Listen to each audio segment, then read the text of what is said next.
good evening, good morning, or perhaps good afternoon, depending on where in the world you're listening from. Before we settle into tonight's slow journey through history, take a moment to tell me in the comments what country you're watching from. I always enjoy seeing how many different corners of the world gather together for these quiet historical adventures. And if you enjoy long, relaxing stories about the strange realities of the past, consider liking the video and subscribing for more journeys into forgotten centuries.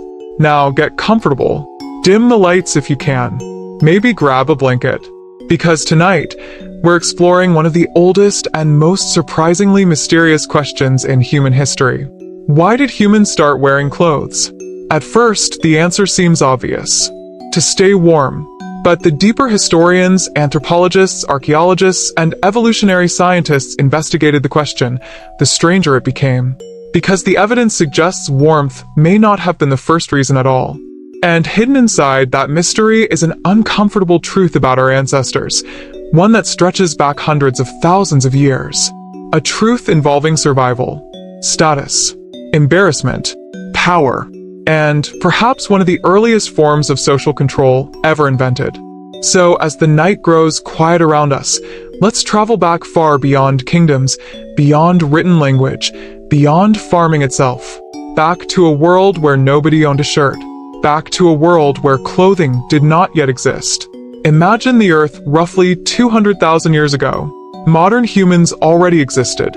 These people were anatomically almost identical to us. If one of them walked into a crowded city today wearing modern clothes, most people would never notice anything unusual. Yet their daily lives looked unimaginably different. There were no houses, no roads, no stores, no woven fabrics, no closets, no laundry, no fashion, no shoes, no coats, no hats. And for a very long period of human existence, there may have been no clothing at all. This fact often surprises modern people because clothing feels essential. We wear it every day. We rarely think about it. It feels as natural as breathing. Yet for most of human history, clothing was something humans lived without. The earliest humans inherited bodies from millions of years of evolution. Unlike many animals, humans gradually lost much of their body hair. Scientists still debate exactly why. Some researchers believe reduced body hair helped early humans regulate heat while running long distances. Others point toward parasite reduction. Either way, by the time Homo sapiens emerged, humans possessed relatively bare skin compared to most mammals. This created an interesting problem. A nearly hairless body works well in warm climates. The earliest humans evolved in Africa, where temperatures often remained high enough that thick fur would have been a disadvantage. Sweat became one of humanity's greatest survival tools. Humans are exceptionally good at cooling themselves through perspiration. A hunter could pursue prey across long distances, while larger animals overheated. This ability helped shape our species. But a body designed for hot environments faced challenges elsewhere.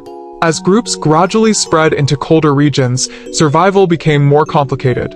Yet surprisingly, the archaeological evidence for the very first clothing is frustratingly limited. Cloth rarely survives thousands of years. Animal skins decay. Plant fibers rot.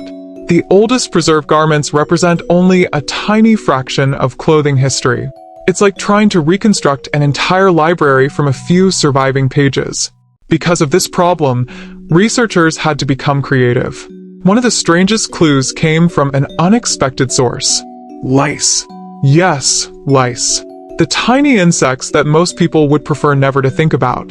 Body lice and head lice evolved differently. Scientists discovered that body lice depend upon clothing to survive. By studying genetic differences between these parasites, researchers estimated when clothing may have become common enough to support a separate lice population. The results suggested clothing use possibly became widespread around 170,000 years ago, though estimates vary. Think about how remarkable that is. Some of humanity's oldest fashion evidence comes from insects. Not paintings, not written records, not preserved garments. Tiny parasites quietly carrying clues across thousands of generations. The picture that emerges is fascinating. Clothing probably did not appear overnight.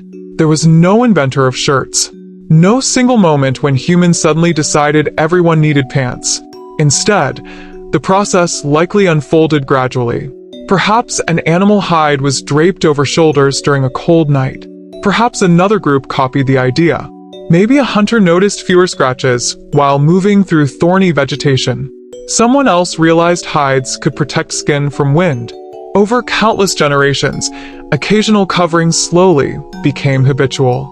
Then something even more interesting happened. Clothing stopped being merely practical. It began becoming symbolic. Even among relatively recent hunter-gatherer societies studied by anthropologists, body decoration often carries deep social meaning. Paint, feathers, shells, animal teeth, scarification, jewelry. These things communicate identity, status, age, achievement, group membership. Clothing eventually joined this language. A piece of animal skin could say more than "I am warm." It could say, "I belong here," or "I am important," or "I am different." Long before fashion magazines existed, humans were already sending messages through appearance. And those messages would become increasingly powerful as societies grew larger. But before clothing transformed into a symbol of status and authority, humanity still faced an enormous challenge. Because the world was changing. Ice ages came and went. Temperatures shifted. New territories opened. And some groups of humans prepared to leave familiar landscapes behind. What happened next would permanently change the relationship between humans and clothing. Because once our ancestors began moving into colder regions of Europe and Asia, a simple animal hide was no longer enough.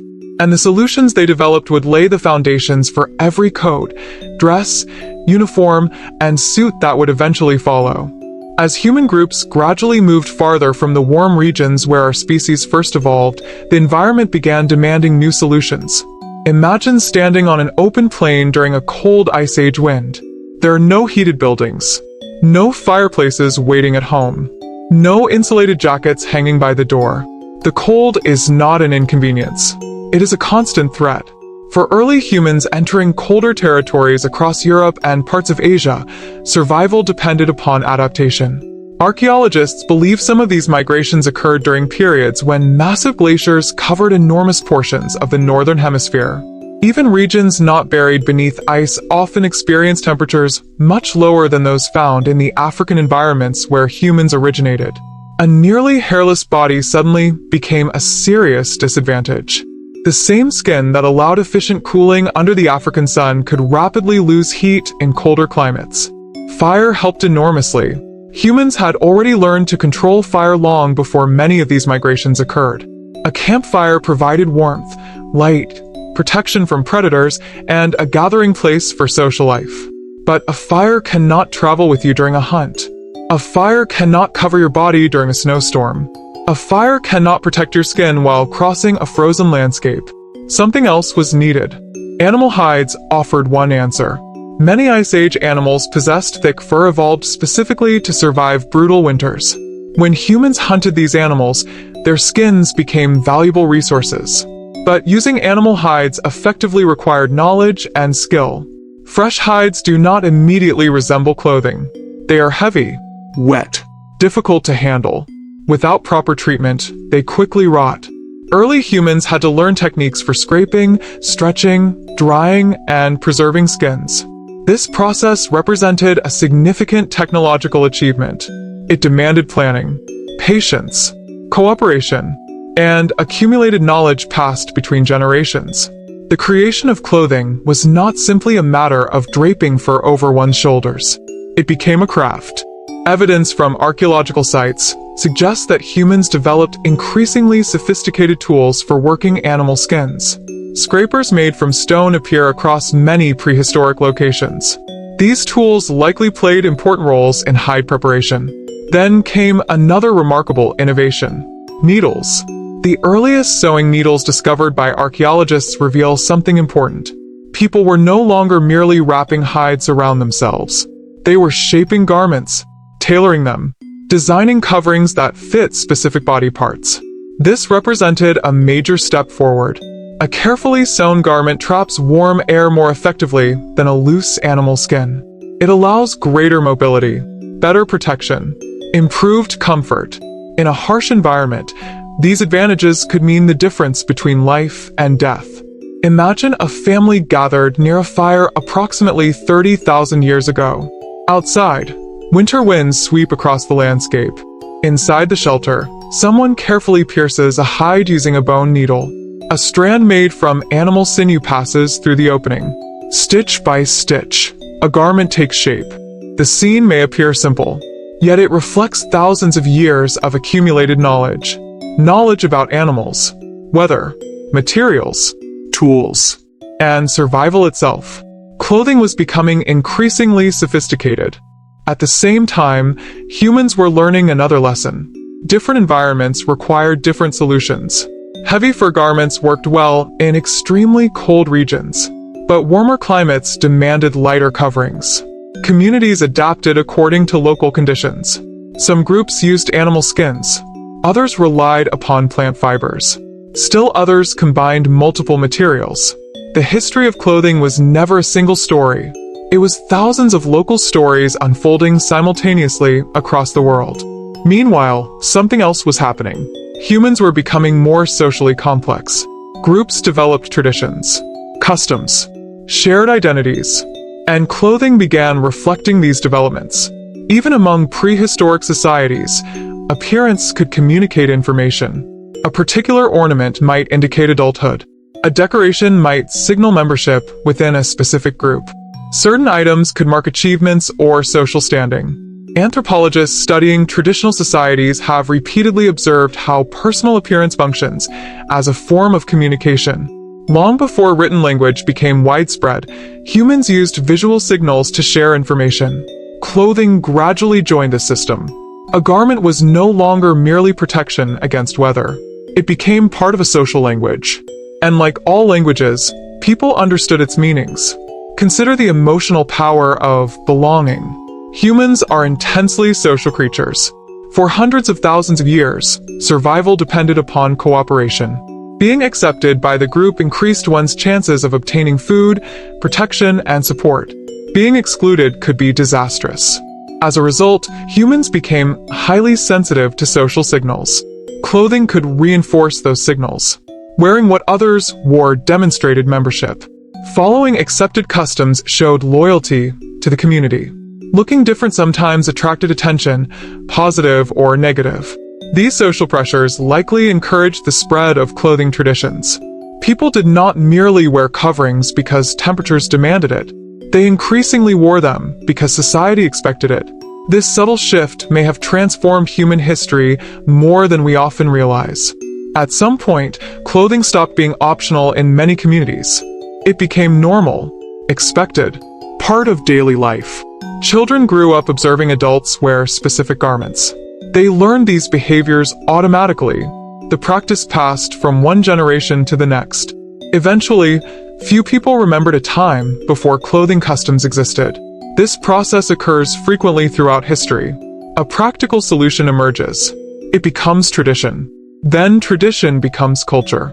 And culture often feels timeless, even when its origins were surprisingly ordinary. Yet despite these developments, prehistoric clothing remained deeply connected to survival. Many communities still lived at the mercy of weather patterns.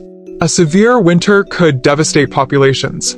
A shortage of animal hides could create serious difficulties. Every garment represented labor and resources. Nothing was wasted. Modern closets filled with dozens of outfits would have seemed unimaginable luxury. Most people likely owned only a small number of garments. Each item mattered. Each piece required effort. Each repair extended a valuable object's life. In many ways, clothing functioned less like modern fashion and more like essential equipment. Yet hidden beneath these practical concerns, another transformation was slowly unfolding. Humans were beginning to notice something curious. Certain materials appeared more impressive than others. Certain decorations attracted attention. Certain garments inspired admiration. And as settlements gradually grew larger and societies became more organized, clothing would start revealing not only who someone was, but how much power they possessed. That development would eventually create some of the most striking inequalities in human history. Because in the centuries ahead, what a person wore could determine how others treated them before a single word was spoken. And in some societies, wearing the wrong clothing could even become a crime. The idea may sound strange to modern ears. Imagine waking up one morning, choosing an outfit, and accidentally breaking the law simply because the fabric, color, or style was considered too important for someone of your social position. Yet throughout much of history, this was not an imaginary concern. As human societies became larger and more organized, clothing evolved into one of the clearest markers of social status. The transformation happened gradually. The earliest farming communities appeared thousands of years after the first clothing traditions emerged. Agriculture changed nearly every aspect of human life. Instead of constantly moving in search of food, people began establishing permanent settlements. Villages grew. Populations increased. Resources accumulated. And eventually, some individuals gained more wealth and influence than others. For most of human history before agriculture, many groups had relatively limited opportunities to accumulate large amounts of personal property. A hunter could not easily carry vast riches while moving across the landscape. Farmers, however, could store grain, own land, raise livestock, build structures, and pass resources to future generations. This created new social differences. Some families became wealthier. Some gained authority. Some controlled valuable resources. As these distinctions emerged, people looked for ways to display them. Clothing became one of the most visible options. A wealthy individual could afford better materials, more decorations, finer craftsmanship. The garment itself communicated status. No introduction required. No explanation necessary. The clothing spoke before the person did. One of the earliest civilizations to demonstrate this relationship between clothing and social identity appeared in ancient Mesopotamia. Located between the Tigris and Euphrates rivers, this region witnessed the rise of cities, governments, trade networks, and written language. People there wore garments suited to local conditions, but clothing also reflected social position. Wealthier individuals often possessed access to finer textiles and more elaborate styles. A similar pattern appeared in ancient Egypt. Along the Nile River, clothing reflected both practical concerns and social distinctions. The hot climate encouraged lightweight garments, particularly those made from linen. Linen production required significant labor. Growing flax, harvesting it, processing fibers, weaving cloth. Each stage demanded skill and time. As a result, exceptionally fine linen became highly valuable. Members of the elite could display wealth through the quality and fineness of their clothing. Jewelry further emphasized status. Gold, precious stones, decorative ornaments. These items transformed appearance into a public statement. Imagine standing in a crowded marketplace thousands of years ago. Without speaking a word, observers could often identify social differences immediately. Clothing functioned almost like a visual resume. And the same trend appeared repeatedly across the ancient world. In ancient China, textiles became deeply connected to status and government authority. Silk, in particular, occupied a special place. The process of producing silk required extraordinary expertise. Silkworms had to be raised carefully, cocoons harvested, fibers unwound, threads woven into luxurious fabric. The resulting material possessed qualities unlike anything else available. It shimmered. It felt smooth against the skin. It conveyed prestige. For centuries, knowledge of silk production remained one of China's most closely guarded secrets. The value of silk became so great that it influenced trade routes spanning continents. Entire networks of exchange eventually became known as the Silk Roads. Here again, clothing was far more than protection from weather. It represented wealth, connection, power, prestige. Meanwhile, in many societies, rulers discovered another use for clothing: control. Governments often recognized that appearance could reinforce social order. If people dressed according to their rank, social hierarchies became visible and easier to maintain. This idea eventually produced what historians call sumptuary laws. These laws regulated clothing and luxury consumption. They appeared in many regions across different periods. The details varied, but the goal was often similar: prevent lower social classes from dressing like elites. In some places, certain colors were restricted. In others, specific fabrics, furs, or decorative elements could only be worn by particular groups. Violating these rules sometimes resulted in fines or punishment. To modern observers, such laws may seem absurd, but for historical governments, appearance mattered enormously. Clothing reinforced distinctions between rulers and subjects, nobles and commoners, wealthy and poor. The garments themselves became symbols of authority. Purple provides a famous example. In parts of the ancient Mediterranean world, purple dye derived from certain sea snails required immense labor to produce. Thousands of shells might be needed for relatively small quantities of dye. The resulting color became extraordinarily expensive. As a consequence, purple clothing often became associated with rulers and elites. Over time, the color itself acquired political meaning. To wear purple was not merely a fashion choice. It was a statement, sometimes a dangerous one. Because appearance communicated status so effectively, clothing gradually became intertwined with human psychology. People reacted to garments instinctively. A richly dressed individual often received respect. An elaborately adorned leader appeared powerful. Visual signals influenced perception long before conversation began. Modern humans still experience similar reactions. Business suits, military uniforms, judicial robes, medical coats, academic gowns. These garments continue conveying authority and expertise. The impulse is ancient. Our ancestors understood it thousands of years ago. Yet clothing's role in society extended beyond wealth and power. Another force was quietly shaping its development: religion. Across cultures, religious beliefs influenced how people dressed. Sacred traditions established expectations regarding modesty, ritual purity, identity, and symbolism. Certain garments acquired spiritual significance. Specific styles became associated with devotion or religious authority. Clothing could express membership within a faith community. It could demonstrate respect, humility, commitment. In some cases, garments became so deeply connected to religious identity that they survived for centuries with relatively little change. The relationship between clothing and belief proved remarkably powerful. Because religious traditions often persisted across generations, they helped preserve specific dress customs long after their practical origins faded. A garment initially adopted for one reason might continue existing because it carried symbolic meaning, and symbols often outlive practicality. But beneath all these developments, wealth, power, law, religion, another mystery remained. One that historians still debate. Because somewhere along the way, humans developed a new idea regarding clothing. Not simply that it provided warmth, not merely that it displayed status, but that certain parts of the body should be covered.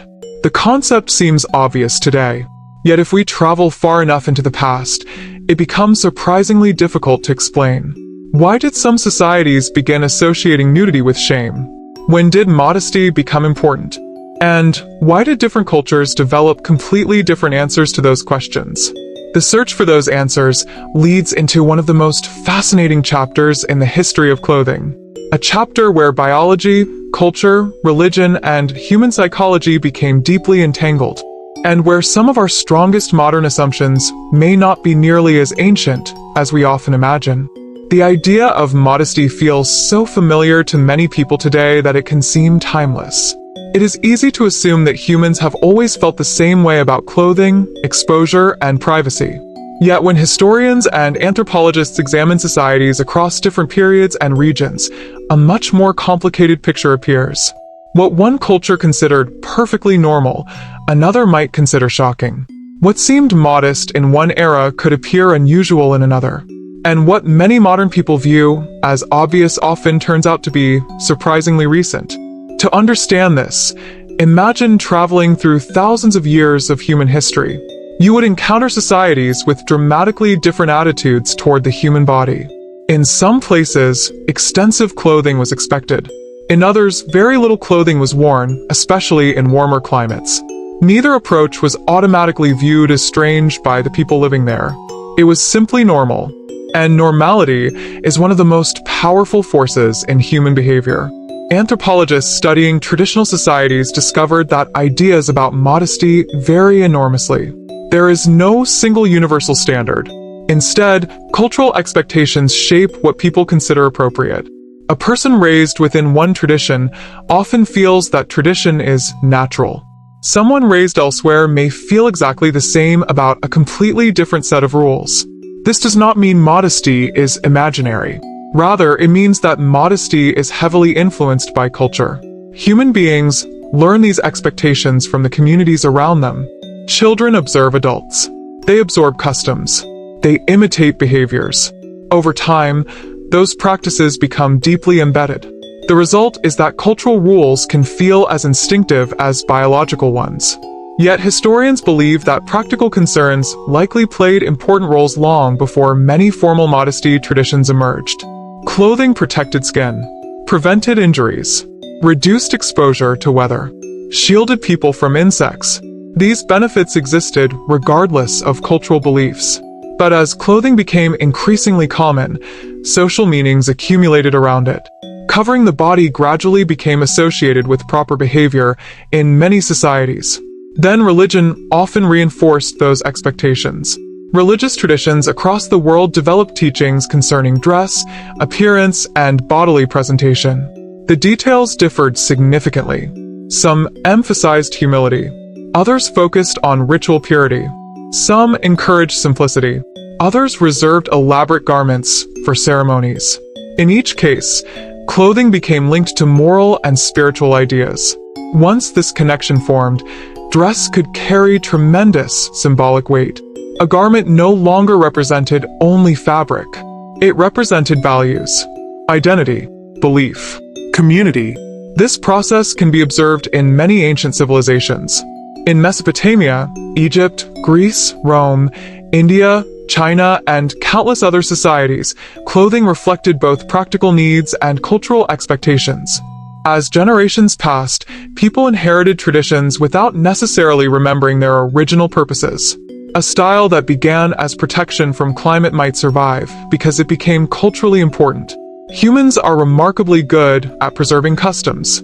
Even when the original reason disappears, the tradition often remains. The ancient Greeks provide an interesting example. Greek clothing generally consisted of relatively simple draped garments. Many modern images of ancient Greece show flowing cloth arranged elegantly around the body. Yet Greek attitudes toward the human form differed substantially from many later societies. Athletic competitions sometimes involved nudity. Art frequently celebrated the human body. Sculptures displayed physical forms with extraordinary detail. To many Greeks, the body itself was not automatically something to hide. Context mattered. Different activities followed different expectations. Different social settings involved different standards. The Romans inherited some of these ideas while developing their own customs. Clothing continued functioning as a marker of citizenship, status, and social identity. Specific garments communicated information about rank and role. Again, appearance conveyed meaning before words were exchanged. As centuries passed, the expansion of major religions further shaped clothing traditions across large regions. Christianity, Judaism, Islam, Hinduism, Buddhism, and other belief systems each influenced local dress customs in different ways. Sometimes religious teachings encouraged modesty. Sometimes they emphasized distinction between communities. Sometimes they reinforced social roles. The effects were complex and varied. There was never a single global standard. Instead, numerous traditions evolved simultaneously.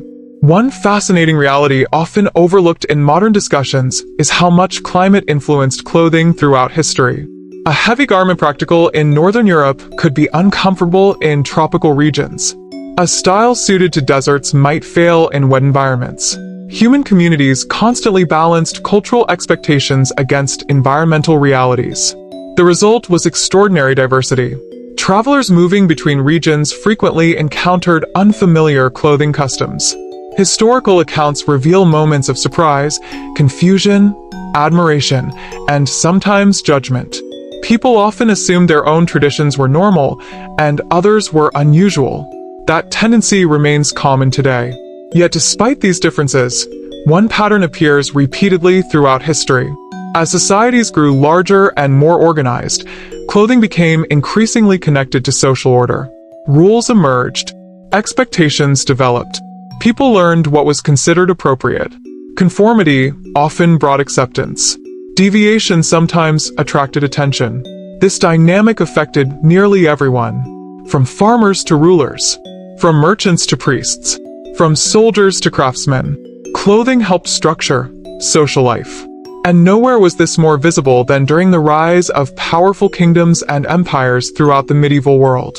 In those societies, clothing could reveal astonishing amounts of information. A person's occupation, social rank, economic position, religious affiliation, regional identity, sometimes even marital status. Imagine walking through a busy medieval market. Without speaking, observers might already know quite a bit about the people around them. Their garments provided clues. Colors, materials, decoration, construction. Every detail carried potential meaning. Yet behind these visible differences lay another important reality. Most people throughout history owned very little clothing. Modern wardrobes filled with dozens of options would have been unimaginable for ordinary individuals. Garments required labor. Materials cost money. Production consumed time. Clothing was valuable property. A cloak might be repaired repeatedly over many years. A tunic could be altered, patched, reused, and eventually repurposed. Nothing was wasted lightly. This scarcity shaped daily life in ways modern people rarely consider. Owning clothing was one thing.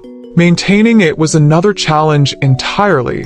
Without washing machines, detergents, synthetic fabrics, or modern conveniences, keeping garments clean demanded significant effort. And as the medieval world expanded across Europe, Asia, Africa, and beyond, entire industries began forming around the creation, repair, trade, and regulation of clothing. What started as simple protection against the elements was becoming something much larger. An economic force, a cultural force, a political force, and eventually, a force capable of influencing entire kingdoms. Because in the centuries ahead, rulers would discover that controlling clothing could sometimes help control people. And few periods in history demonstrate that relationship more clearly than the medieval age that was now beginning to unfold. The medieval world was a place where clothing mattered in ways that are difficult for many modern people to imagine. A garment was not simply something worn between waking up and going to sleep. It represented labor, resources, skill, money, identity, and often survival. As kingdoms expanded across Europe, powerful states developed throughout Asia, thriving trade networks connected Africa and the Middle East, and communities continued evolving around the world. Clothing became increasingly woven into daily life. For most ordinary people, however, life remained remarkably practical. Imagine a farmer living in England around the 13th century. The day begins before sunrise. Work awaits regardless of weather. Fields must be planted, maintained, harvested, and protected. Livestock require attention. Food must be secured. Every hour matters. In such a world, clothing needed to function first and impress second. Most peasants wore simple garments made from locally available materials. Wool was especially important in many parts of Europe. Sheep could survive in regions where growing certain crops proved difficult. Their wool provided insulation and could be spun into thread before being woven into cloth.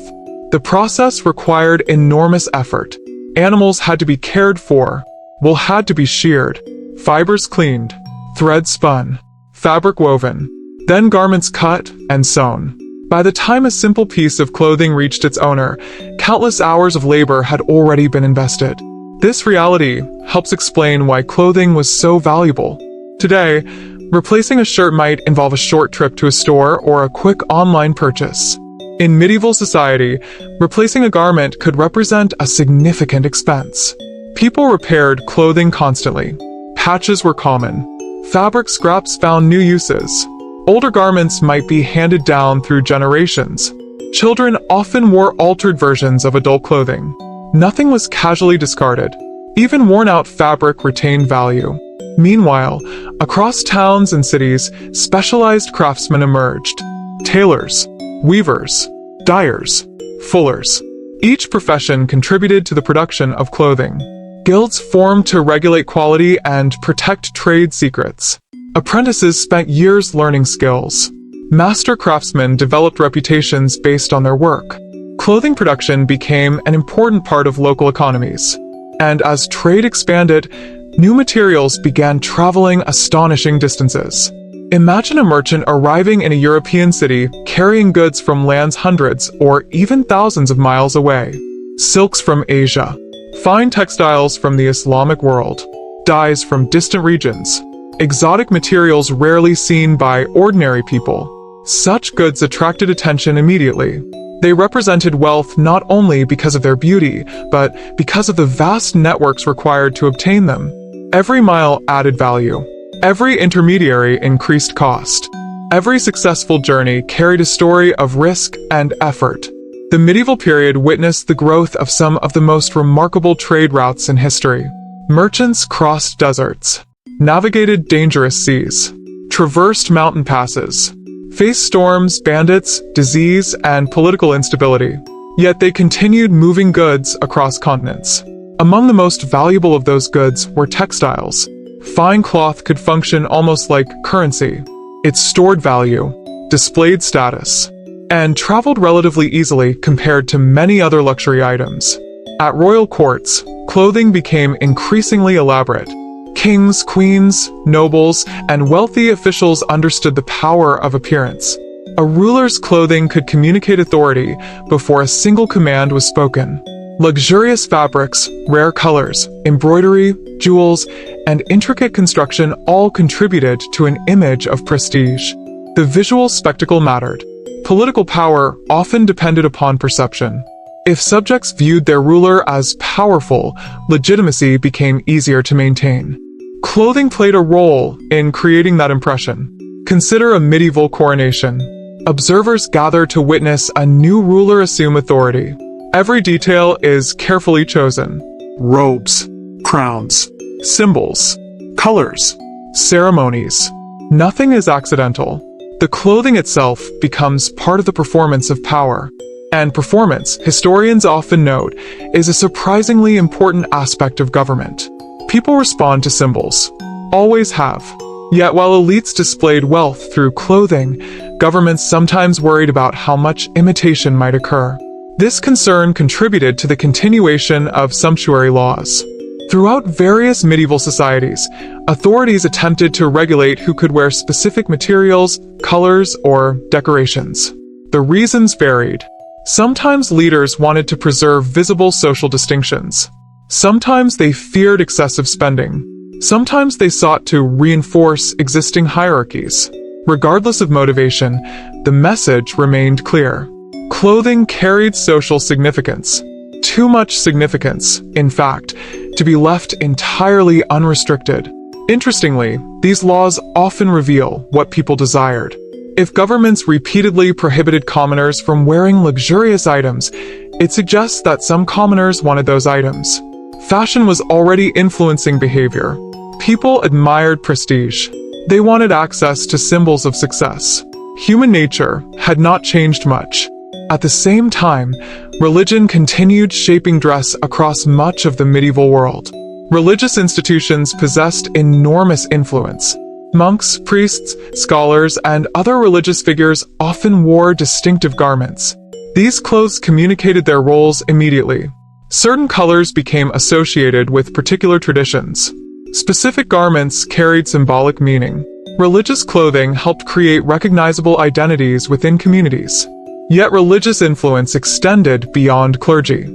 Teachings regarding modesty, humility, and proper behavior affected broader society as well. Expectations varied between regions and traditions, but clothing often became connected to moral values. How one dressed could reflect not only social position but also personal character. This connection between appearance and virtue would remain influential for centuries. Still, despite all these developments, everyday life remained deeply physical. People worked outdoors, walked long distances, cooked over fires, traveled rough roads, faced harsh weather. Clothing had to survive demanding conditions. Fashion existed, certainly, but practicality remained essential. A beautifully decorated garment was useless if it failed to protect its owner. And medieval people understood this balance well. They lived much closer to material reality than many modern consumers. Every fabric represented effort. Every stitch represented labor. Every garment represented resources that could not easily be replaced. Perhaps this is one reason clothing carried such emotional importance. People formed relationships with their possessions. A cloak worn for years accumulated memories. A family garment connected generations. A wedding outfit might become a treasured keepsake. Objects mattered because they were difficult to obtain. And clothing, more than almost any other object, accompanied people through the milestones of life. Birth, marriage, work, celebration, mourning. The same fabrics often witnessed every stage. Yet while medieval societies valued tradition, powerful changes were already approaching. New trade routes, new technologies, new forms of wealth, new ideas. The world was becoming more connected. And hidden within that growing connection was a transformation that would eventually change clothing forever. Because for thousands of years, most garments had been made by hand. But a future was coming in which machines would begin doing work once performed by countless human fingers. And when that change arrived, clothing would become cheaper, more abundant, and more influential than anyone in the medieval world could possibly imagine. The centuries that followed the medieval period brought changes so dramatic that people living only a few generations apart sometimes experienced entirely different worlds. Trade expanded, cities grew larger, empires rose and fell. Ships crossed oceans that many earlier generations had never imagined traversing. And through all of these transformations, clothing remained at the center of daily life. Yet something subtle was beginning to change. For most of human history, clothing had been intensely local. People generally wore materials produced nearby or obtained through regional trade. Styles evolved gradually. Customs often remained stable for generations. A farmer might dress similarly to his father, grandfather, and great-grandfather. Change happened, but it usually moved slowly.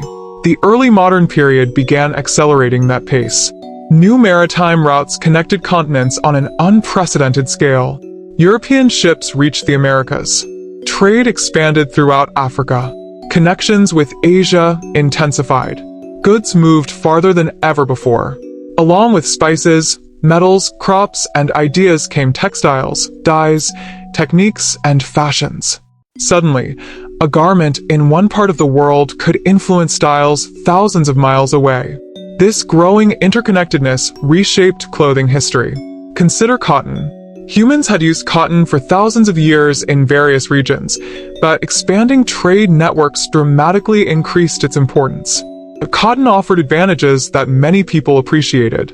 It could be lightweight, comfortable, relatively easy to dye, suitable for a wide range of climates. As production increased, cotton gradually became one of the most influential materials in the history of clothing. Yet the story was far from simple. Behind many textile industries lay systems of labor that were often harsh and unequal. Plantations, forced labor, colonial exploitation, economic systems connecting distant regions. Clothing may appear innocent when hanging in a closet, but throughout history its production has often been linked to larger political and economic forces. This reality became increasingly visible as global trade expanded.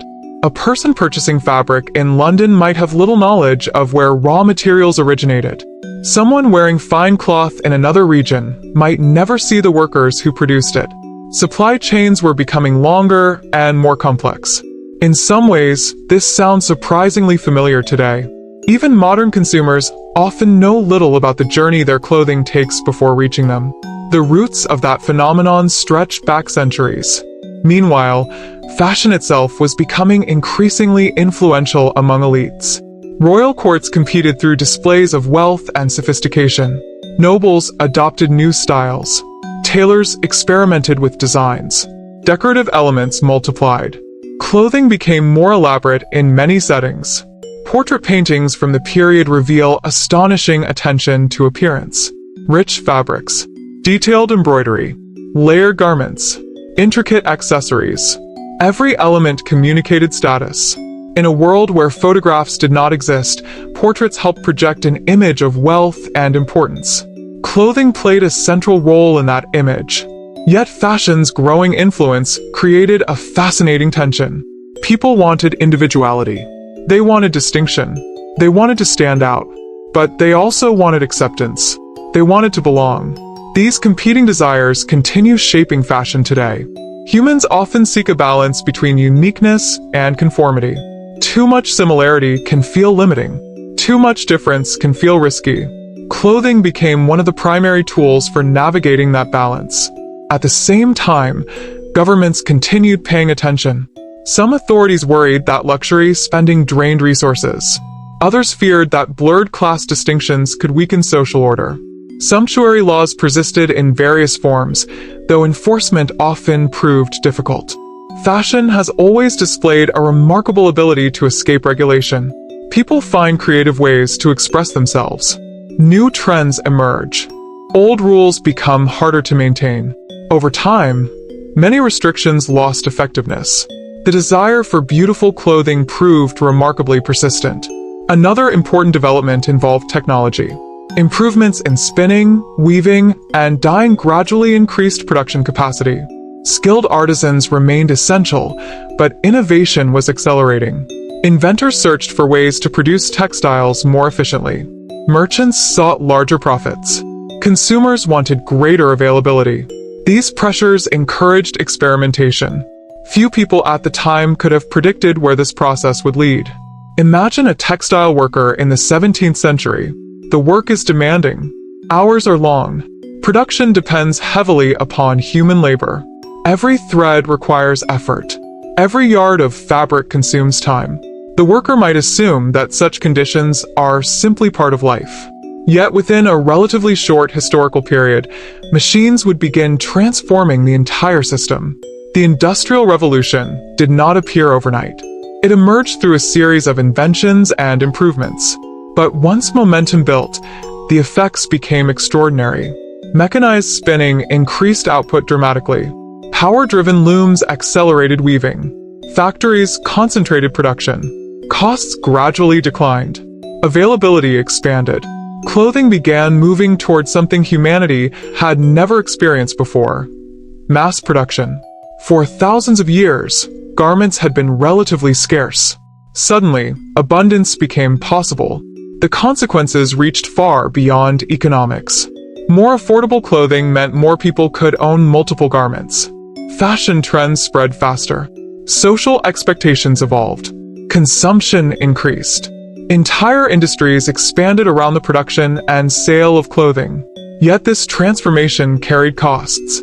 Factory work could be grueling. Conditions were often dangerous. Workers, including children in some regions, labored long hours. Industrialization generated wealth, but also hardship. The history of clothing is therefore not merely a story of creativity and comfort. It is also a story of labor. Every shirt, coat, dress, or pair of trousers has always involved human effort somewhere along the chain. Sometimes that effort remains invisible. Historians work to make it visible again. As the 18th century moved toward the 19th, clothing occupied a curious position in society. It remained practical. It remained symbolic. But it was also becoming commercial in entirely new ways. Fashion magazines emerged. Trends spread more rapidly. Urban consumers paid increasing attention to style.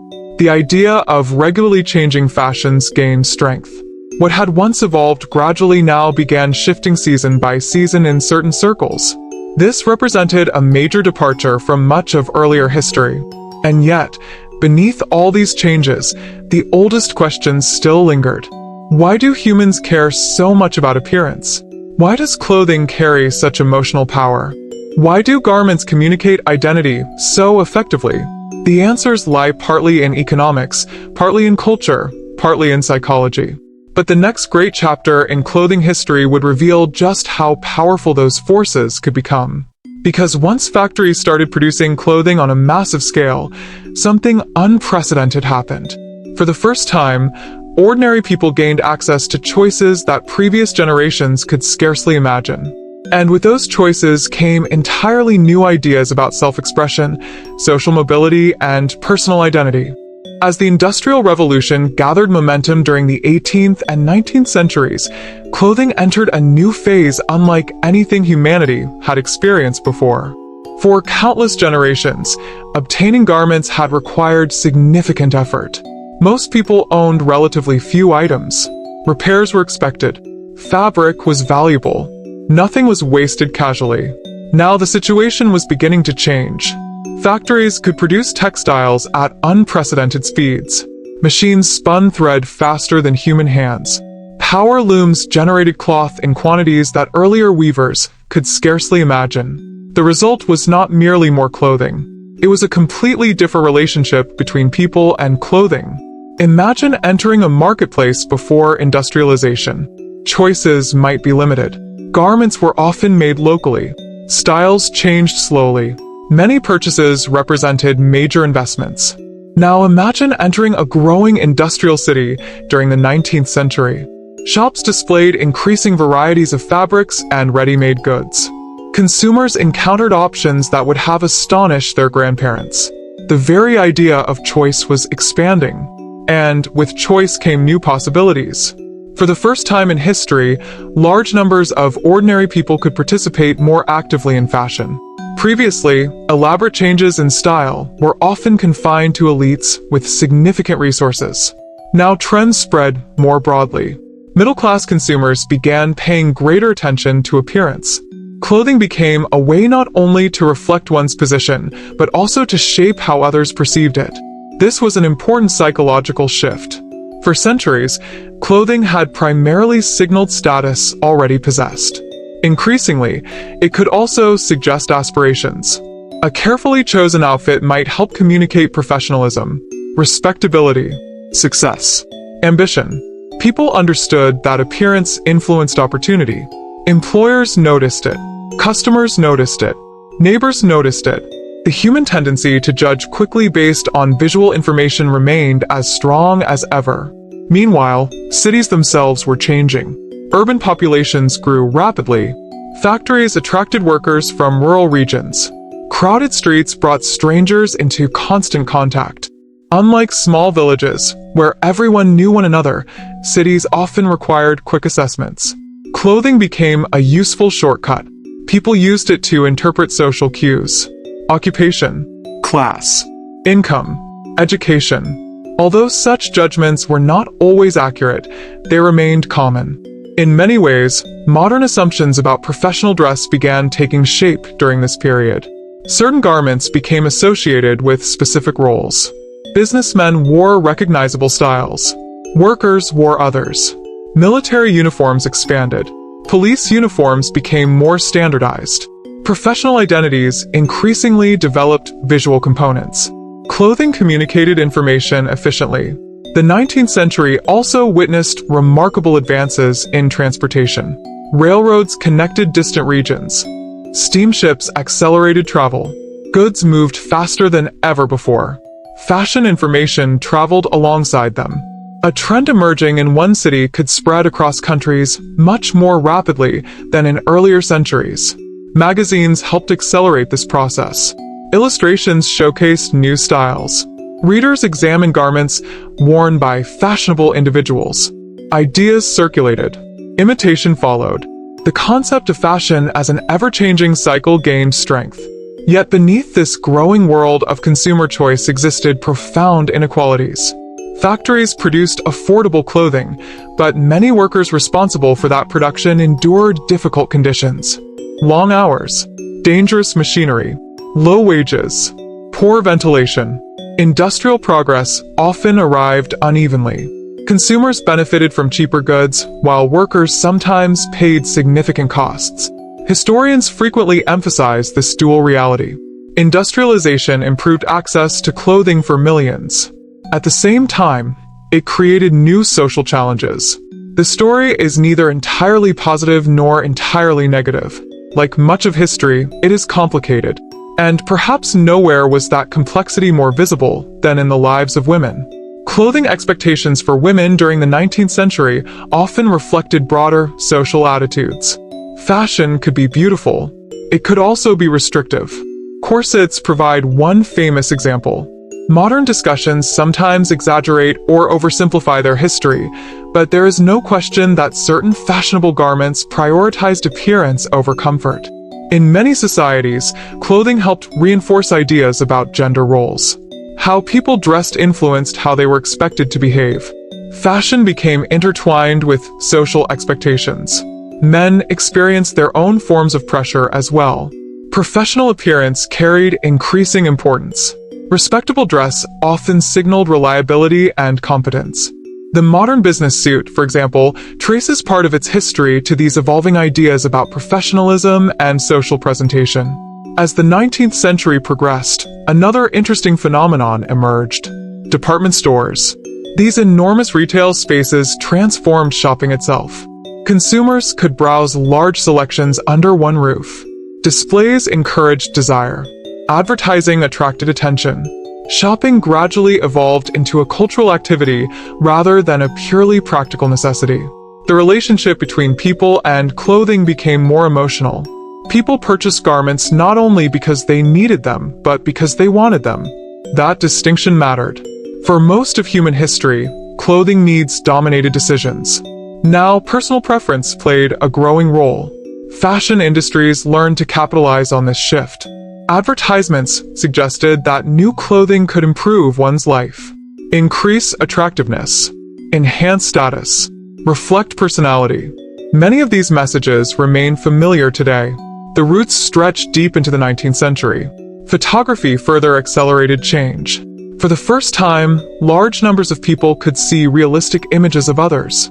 Styles spread visually rather than solely through descriptions or illustrations. Public figures influenced fashion. Trends moved faster. Appearance gained new visibility.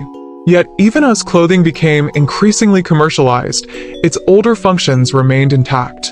People still wore garments for warmth, protection, identity, modesty, tradition, status. The ancient reasons never disappeared. New meanings simply accumulated on top of old ones. Clothing became one of the most layered cultural objects humans have ever created. Consider a simple coat. It protects against cold. It may indicate profession.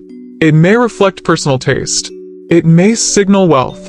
It may connect someone to a cultural tradition. Multiple meanings coexist simultaneously. Historians often find this fascinating because clothing reveals so much about society. A single garment can tell stories about economics, technology, politics, culture, and psychology all at once. And as the 19th century approached its end, another transformation was quietly approaching. Electricity, mass media, global communication, scientific advances, new manufacturing techniques. The pace of change was about to accelerate even further. The 20th century would witness wars, revolutions, cultural movements, and technological innovations that reshaped clothing on a scale never before seen. And for the first time in history, fashion would become something truly global, a development that would fundamentally alter not only what humans wore, but how they understood themselves. The 20th century arrived carrying a speed of change that would have seemed almost unbelievable to most people who had lived before it. For thousands of years, clothing traditions often evolved gradually. A style might remain common for generations. A garment worn by a grandparent could still look familiar to a grandchild. Now entire fashion trends could rise and disappear within a single lifetime, sometimes within only a few years. The modern world was accelerating. Cities expanded. Technology advanced. Communication improved. Transportation became faster. And clothing evolved alongside all of it. At the beginning of the 20th century, much of society still carried strong expectations about how people should dress. Formal clothing played a major role in daily life. Men often wore suits, hats, and structured garments in public settings. Women frequently wore long dresses or skirts depending upon local customs and social class. Clothing remained deeply connected to ideas about respectability. Appearance mattered. First impressions mattered. Social expectations mattered. Yet beneath the surface, powerful forces were already reshaping those traditions. One of the most significant influences came from industrial production. Factories continued expanding output. Ready-made clothing became increasingly available. Instead of relying entirely on local tailors or home sewing, more consumers purchased manufactured garments. This change affected nearly every aspect of clothing culture. Standardized sizing developed. Retail industries expanded. Fashion became more accessible. People could participate in trends that previously might have remained beyond their reach. Then came one of the defining events of the century, the First World War. War affects clothing in ways many people never consider. Millions of soldiers required uniforms. Governments needed efficient production systems. Factories adjusted priorities. Materials were redirected. Entire industries reorganized around wartime demands. Military uniforms themselves reflected centuries of clothing history. They identified allegiance, created group identity, communicated authority, protected soldiers under specific conditions. Uniforms represented one of the clearest examples of clothing's social power. A garment could instantly transform a stranger into a recognizable member of a larger institution. The effects of war extended beyond the battlefield. Many women entered occupations previously dominated by men. Practical clothing became increasingly important. Garments needed to support work, mobility, efficiency. These shifts contributed to broader changes in fashion and social expectations. After the war, many societies experienced cultural transformation. The 1920s often symbolized this period. In parts of the Western world, younger generations challenged older norms. Music evolved. Entertainment expanded. Social attitudes shifted. Fashion reflected these changes. Clothing became a visible expression of cultural change. Hemlines altered. Silhouettes transformed. New styles emerged. Historians often caution against oversimplifying the era, but there is little doubt that fashion became one of the most visible ways people expressed modern identities. Then another challenge arrived: the Great Depression. Economic hardship affected clothing just as it affected nearly every other aspect of life. Families repaired garments carefully. Purchases were delayed. Practicality regained importance. Throughout history, economic conditions have always influenced fashion. During prosperous times, consumers often experiment more freely. During difficult periods, durability and necessity frequently take priority. Yet perhaps no event reshaped 20th century clothing more dramatically than the Second World War. Once again, factories shifted toward military production. Materials became scarce in many regions. Governments sometimes regulated fabric use. Simpler designs emerged out of necessity. Resource conservation became important. Clothing reflected national priorities. Even fashion magazines adjusted to wartime realities. The conflict touched nearly every corner of society. And once the war ended, another remarkable transformation began. Economic growth accelerated in many countries. Consumer industries expanded rapidly. Television entered homes. Advertising reached unprecedented audiences. Global brands emerged. Clothing became increasingly connected to mass culture. For the first time, a movie star, musician, athlete, or public figure could influence fashion choices across enormous populations. Media amplified trends. Images traveled quickly. Styles spread internationally. Human beings had always copied admired individuals. Technology simply increased the scale. Consider how different this was from earlier centuries. A farmer in medieval Europe might never see how a distant noble dressed. A 20th century consumer could observe celebrities regularly through magazines, films, and television. Fashion became more interconnected, more visible, more influential. At the same time, synthetic materials entered the picture. For most of history, clothing relied heavily upon natural resources: wool, linen, cotton, silk, animal hides. Now, chemists developed entirely new fibers. Nylon, polyester, and other synthetic materials changed manufacturing possibilities. Some offered durability, others reduced costs. Many altered how garments looked and felt. The relationship between humans and clothing entered yet another phase. Scientific innovation was now influencing wardrobes directly. During the second half of the century, clothing increasingly became a medium for personal expression. Youth cultures emerged. Music scenes influenced fashion. Social movements developed distinctive visual identities. Clothing communicated political views, cultural affiliations, generational differences. The ancient role of clothing as social language remained alive and well. It simply acquired new dialects: a jacket, a hairstyle, a pair of shoes, a particular color. Each could carry symbolic meaning. Observers learned to interpret those signals, sometimes correctly, sometimes not. Yet the impulse remained familiar. Humans have always used appearance to communicate. The methods change. The behavior endures. By the late 20th century, something remarkable had happened. Clothing had become more abundant than at any previous point in history. Millions of people owned wardrobes far larger than those available to most ancestors. Fast production systems delivered garments quickly. Global supply chains connected continents. Fashion trends moved with extraordinary speed. Consumers enjoyed choices that earlier generations could scarcely imagine. Yet abundance introduced new questions. Questions about waste, consumption, labor, environmental impact. The very success of modern clothing production created challenges of its own. And those challenges would become increasingly important as humanity entered the 21st century. Because after thousands of years spent learning how to make more clothing, people would soon begin asking whether they were making too much.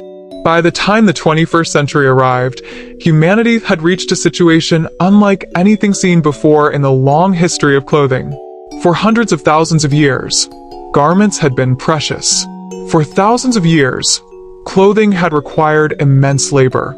For centuries, people carefully repaired and preserved what they owned. Now millions of consumers could purchase new clothing with remarkable ease. A shirt that once would have represented days, weeks, or even months of labor somewhere in the distant past could now be produced, transported, sold, and replaced with astonishing speed. This transformation was the result of centuries of technological innovation, industrial expansion, global trade, and economic development. Yet it also raised important questions. To understand why, imagine an early hunter living 100,000 years ago. Every object possessed value. Tools required effort to make. Animal hides required processing. Resources were limited. Nothing was casually discarded. Now compare that reality to a modern shopping district filled with countless garments. Rows of shirts. Hundreds of shoes. Thousands of designs. Entire stores dedicated to clothing choices. The contrast is extraordinary. Historians often describe this as one of the greatest shifts in material culture ever experienced by humans. Abundance fundamentally changes behavior. When something is scarce, people tend to conserve it. When something becomes plentiful, attitudes often change. Clothing was no exception. Many consumers began purchasing garments more frequently. Fashion cycles accelerated. Trends appeared and disappeared rapidly. Retailers responded by introducing new collections at unprecedented speed. The term fast fashion eventually emerged to describe this phenomenon. The idea was simple: produce clothing quickly, sell it affordably, encourage regular replacement. From a business perspective, the model proved highly successful. Consumers gained access to inexpensive clothing. Retailers expanded. Fashion became available to broader populations than ever before. Yet historians, economists, environmental researchers, and labor advocates began examining the hidden costs. Every garment requires resources: water, energy, raw materials, transportation, human labor. The larger production becomes, the larger these demands become as well. Suddenly, clothing was no longer merely a story about personal choice. It was also a story about global systems. Consider cotton, one of the world's most important textile fibers. Cotton garments may appear simple, yet producing them often involves extensive agricultural activity, water usage, processing facilities, transportation networks, and manufacturing operations. Similar complexities exist for synthetic materials. Polyester, for example, derives largely from petroleum-based products. Every fabric carries its own history. Every garment represents a chain of events stretching across multiple locations. Most consumers rarely see that chain. They encounter only the finished product. Historians find this fascinating because it reveals how disconnected people can become from production systems. Earlier generations often knew exactly where clothing originated. They might have spun the thread themselves, woven the fabric, sewn the garment, or personally known those who did. Modern supply chains frequently span continents. Distance creates invisibility, and invisibility sometimes makes consequences easier to overlook. Yet alongside concerns about production and sustainability, another powerful trend emerged. Personal identity became increasingly central to clothing choices. Throughout history, clothing communicated social information. In the modern era, that function expanded dramatically. People used clothing to express personality, values, interests, cultural affiliations, creative preferences. The rise of digital communication amplified this process. Social media introduced new forms of visibility. Photographs could reach audiences instantly. Fashion inspiration traveled globally within minutes. Trends spread faster than at any previous point in human history. A style appearing in one city could influence wardrobes on another continent almost immediately. Yet despite all this change, something remarkably ancient remained visible beneath the surface. Humans still cared about belonging. Just as prehistoric communities likely used appearance to signal group membership, modern individuals continue using clothing to communicate identity. The specific garments differ. The psychological impulse remains surprisingly familiar. Anthropologists often note that humans are social storytellers. We tell stories about ourselves, about our communities, about who we are. Clothing becomes part of that storytelling process. A uniform tells one story. A formal suit tells another. Traditional cultural clothing tells another. Casual attire tells yet another. None of these stories exist independently from society. They gain meaning because other people understand the signals. This is one reason clothing continues holding such power. It operates at the intersection of personal choice and social interpretation. People choose garments. Society responds. Meaning emerges from the interaction. Sometimes those meanings change rapidly. Consider blue jeans. Originally associated with practical workwear, jeans gradually evolved into one of the most widespread garments in modern history. Farmers wore them. Laborers wore them. Then actors, musicians, students, professionals. Eventually people across diverse social backgrounds adopted them. A garment once linked strongly to specific occupations became nearly universal. Clothing meanings are not fixed. They evolve. The same pattern appears repeatedly throughout history. What begins as practical equipment may become fashionable. What begins as elite fashion may become ordinary. What begins as local tradition may become global. Change never stops. Yet among all these transformations, perhaps the most remarkable fact remains the sheer age of clothing itself. Think about it. Somewhere in the distant past, a human being draped an animal hide across their body. Perhaps they sought warmth, perhaps protection, perhaps comfort. No one could have imagined the chain of events that simple decision would help initiate. Thousands of generations followed. Needles appeared. Textiles emerged. Trade routes expanded. Kingdoms regulated dress. Religions shaped customs. Factories transformed production. Global networks connected continents. Fashion industries arose. Digital culture accelerated trends. And through every stage, clothing remained with us, quietly evolving alongside humanity. Yet the deepest mystery still remains surprisingly difficult to answer completely. Because even after centuries of research, scholars continue debating exactly why humans first adopted clothing. Warmth almost certainly mattered. Protection likely mattered. Social signaling probably mattered as well. The truth may involve all of these factors. Human behavior rarely emerges from a single cause. More often, history unfolds through combinations of influences interacting over time. And nowhere is that complexity more apparent than in the earliest chapters of the clothing story. A story that stretches so far into prehistory that much of its evidence has long since disappeared, leaving only fragments, clues, and fascinating possibilities. Those missing fragments are one of the reasons the story of clothing remains so captivating to historians and archaeologists. Unlike stone tools, clothing rarely survives. A stone hand axe buried in the ground may endure for hundreds of thousands of years. A piece of fabric usually does not. Animal skins decay. Plant fibers break down. Thread disappears. Time quietly erases the evidence. As a result, researchers often find themselves investigating one of humanity's most important inventions through indirect clues. Imagine trying to reconstruct the history of books after almost every book has vanished.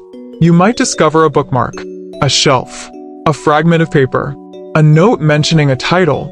You would know books existed, but much of the story would require careful interpretation. The history of clothing presents a similar challenge. Archaeologists search for tools associated with garment production. Needles, scrapers, awls, weaving equipment, dyeing facilities. Every discovery adds another small piece to a much larger puzzle. One fascinating clue comes from prehistoric art. Across various regions of the world, ancient people created paintings, carvings, figurines, and sculptures. Some depict clothing. Others appear to show body decoration. Still others remain difficult to interpret. Researchers examine these images carefully, hoping to understand how people presented themselves. Yet interpretation is rarely straightforward. A carved figure might represent a real person, or a symbolic figure, or a religious concept, or something entirely different. The uncertainty makes the investigation both challenging and exciting. Then there are preserved discoveries so rare that they transform entire fields of study. Occasionally, unusual environmental conditions allow ancient clothing to survive. Dry deserts, frozen landscapes, waterlogged soils. Exceptional circumstances can preserve materials that normally disappear. When such discoveries occur, researchers gain extraordinary insights. A preserved garment can reveal weaving techniques, materials, dyes, construction methods, even evidence of repairs. Every stitch becomes a historical document. One famous example comes from naturally preserved human remains found in cold environments. In some cases, clothing survived alongside the individuals who wore it. Researchers learned how garments were layered, how they were constructed, how people adapted to challenging climates. The findings reinforced an important lesson. Early clothing was often remarkably sophisticated. Modern people sometimes underestimate ancient ingenuity. We imagine primitive garments because we associate age with simplicity. Yet prehistoric and ancient communities possessed extensive practical knowledge. They understood local materials intimately. They knew how to survive difficult conditions. They developed solutions refined through generations of experience.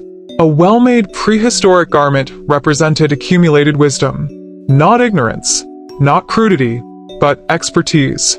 This becomes particularly clear when examining Arctic peoples. Communities living in extremely cold regions developed clothing systems so effective that some historians describe them as technological masterpieces. Animal skins were selected carefully. Garments were layered strategically. Construction methods maximized warmth while preserving mobility. These designs emerged through centuries of observation and experimentation. In environments where mistakes could be fatal, effectiveness mattered. And effective clothing often meant survival.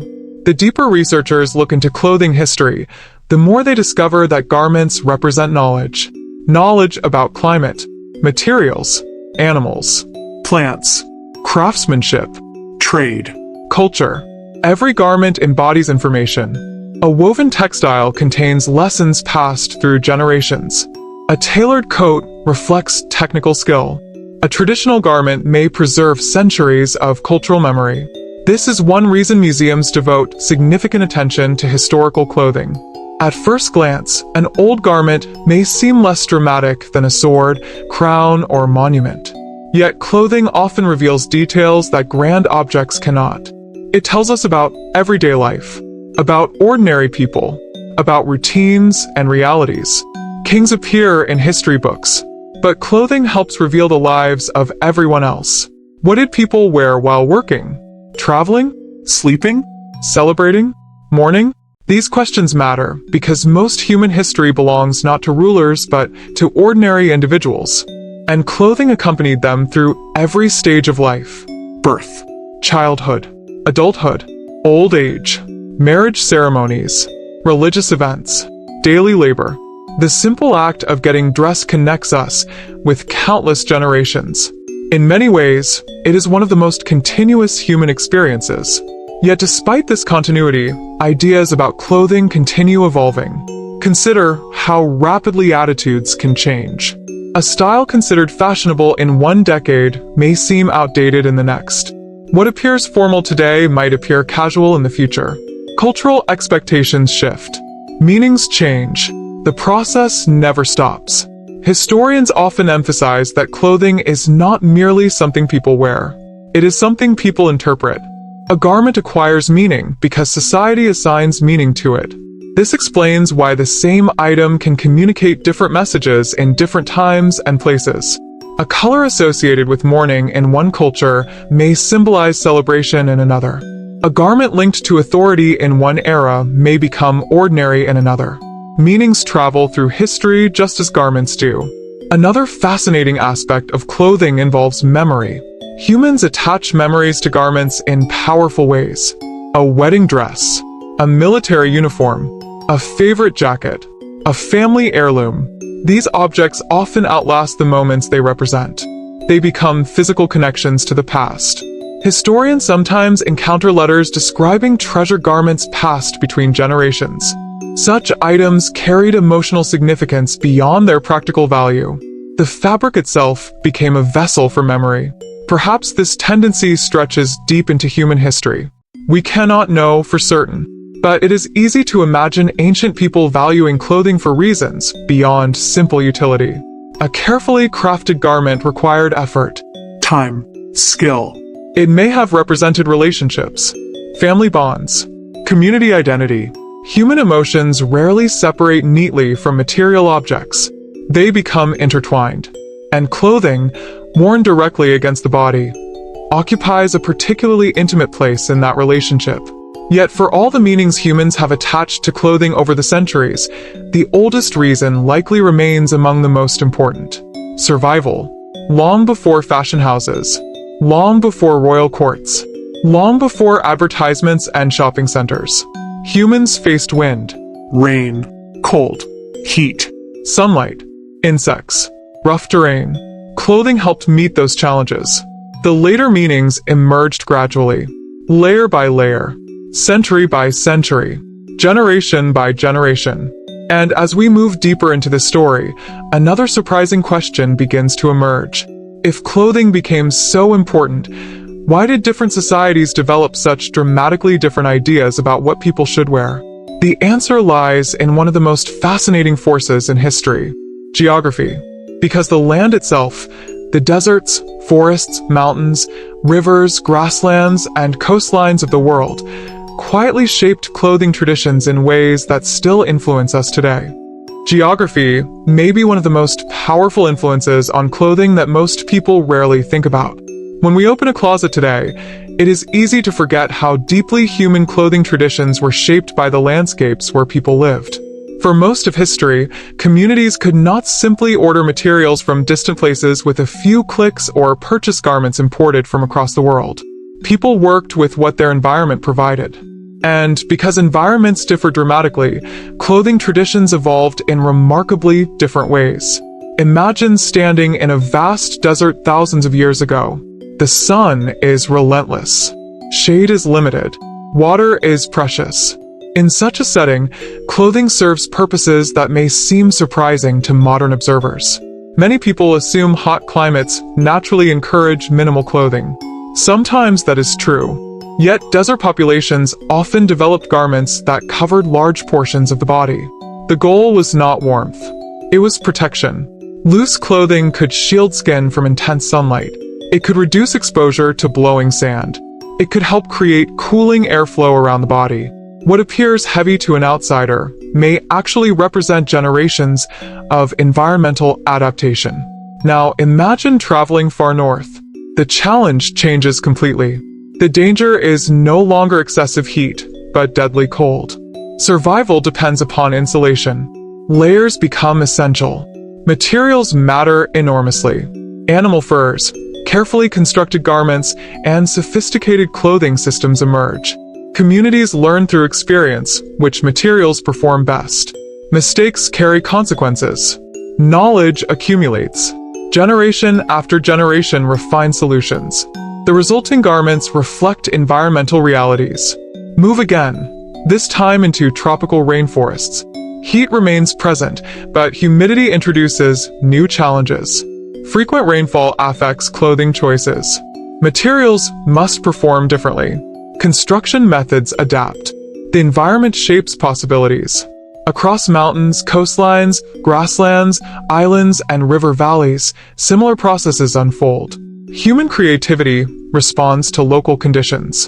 The diversity of clothing traditions around the world begins making sense when viewed through this lens. Geography does not determine everything. Culture matters. Religion matters. Economics matters.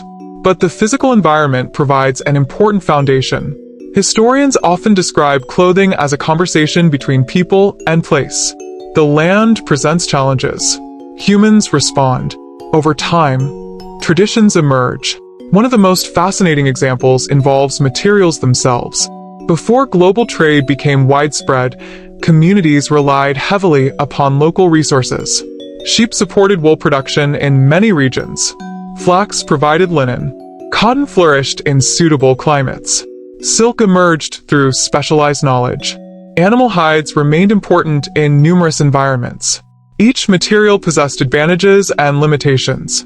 People learned those characteristics intimately. A skilled craftsperson understood fibers the way a modern engineer understands machinery. Knowledge passed through families and communities. Techniques evolved over centuries. The resulting expertise was extraordinary. Yet geography influenced more than materials. It also affected movement. Trade routes connected some regions while isolating others. Ideas traveled alongside goods. A style originating in one location might gradually spread through commercial networks. A remote community might preserve traditions long after neighboring regions adopted new fashions. Distance mattered. Travel mattered. Connection mattered. This helps explain why clothing histories often appear both interconnected and distinct.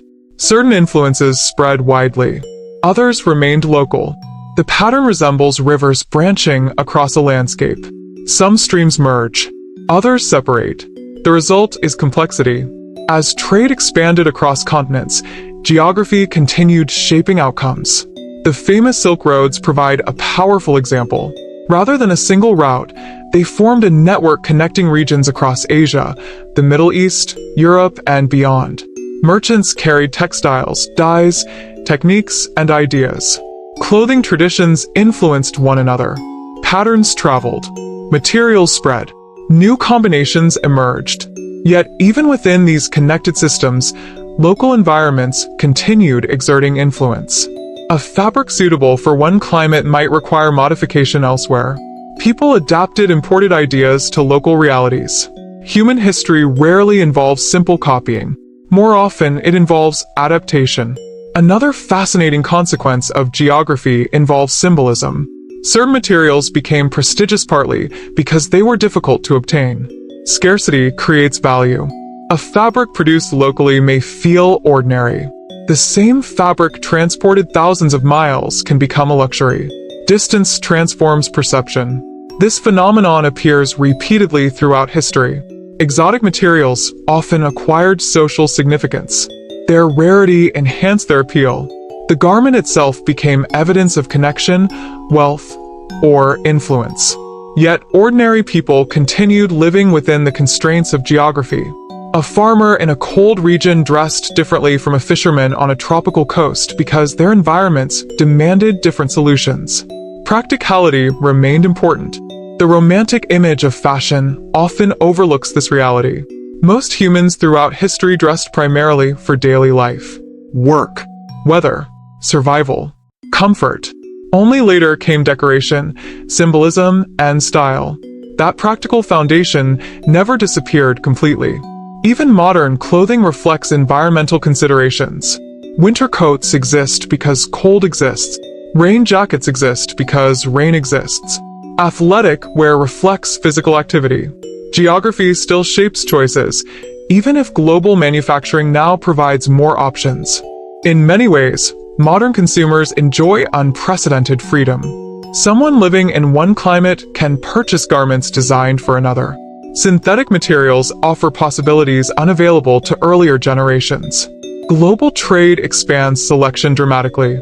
Yet the ancient relationship between environment and clothing remains visible beneath the surface. Historians often find this continuity remarkable. Despite technological revolutions, industrialization, globalization, and digital communication, humans still face many of the same environmental realities their ancestors confronted. The methods change.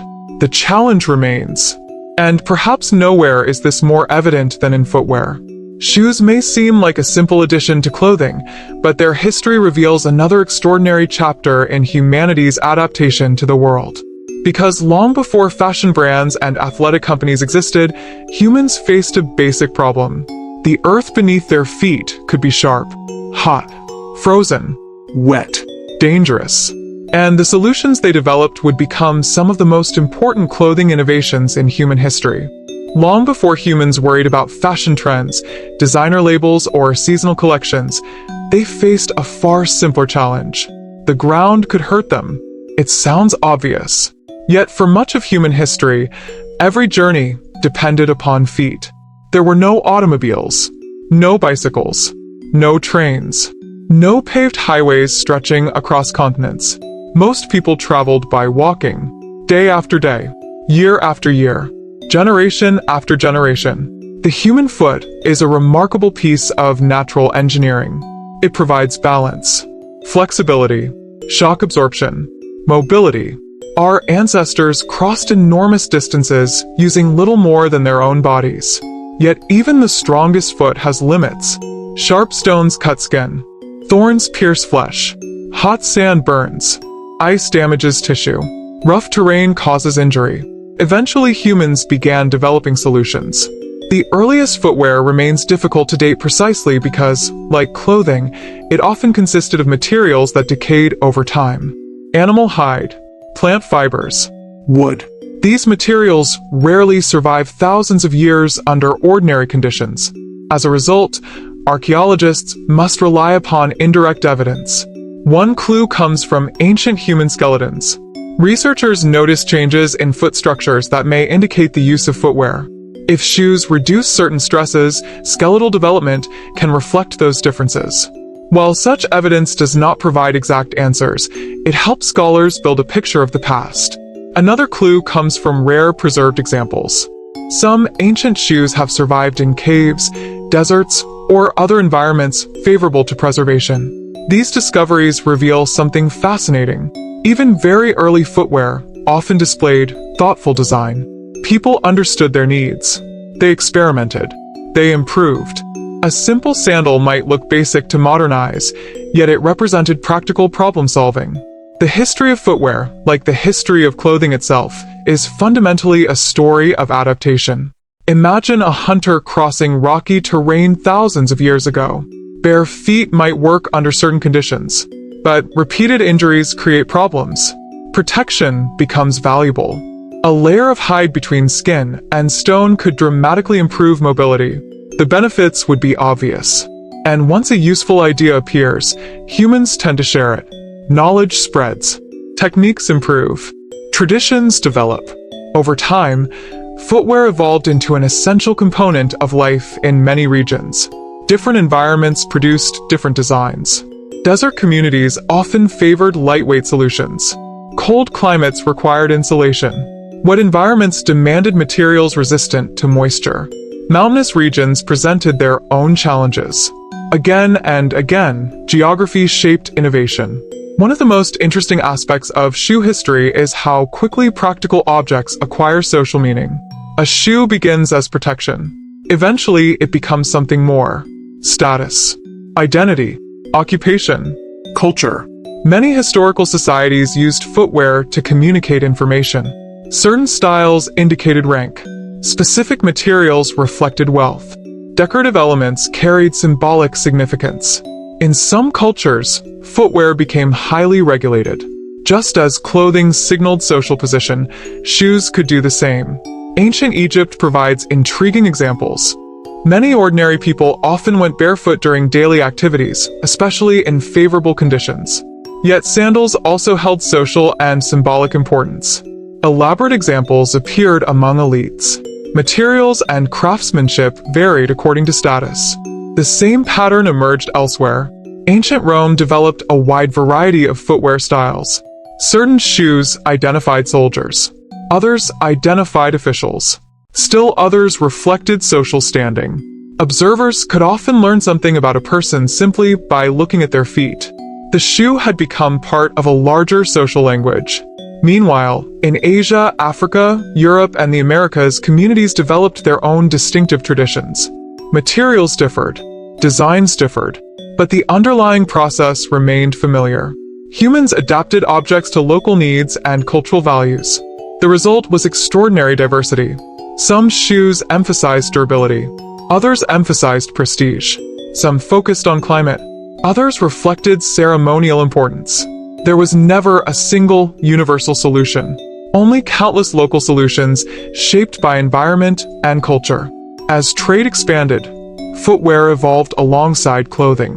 New materials became available. Techniques spread. Styles influenced one another.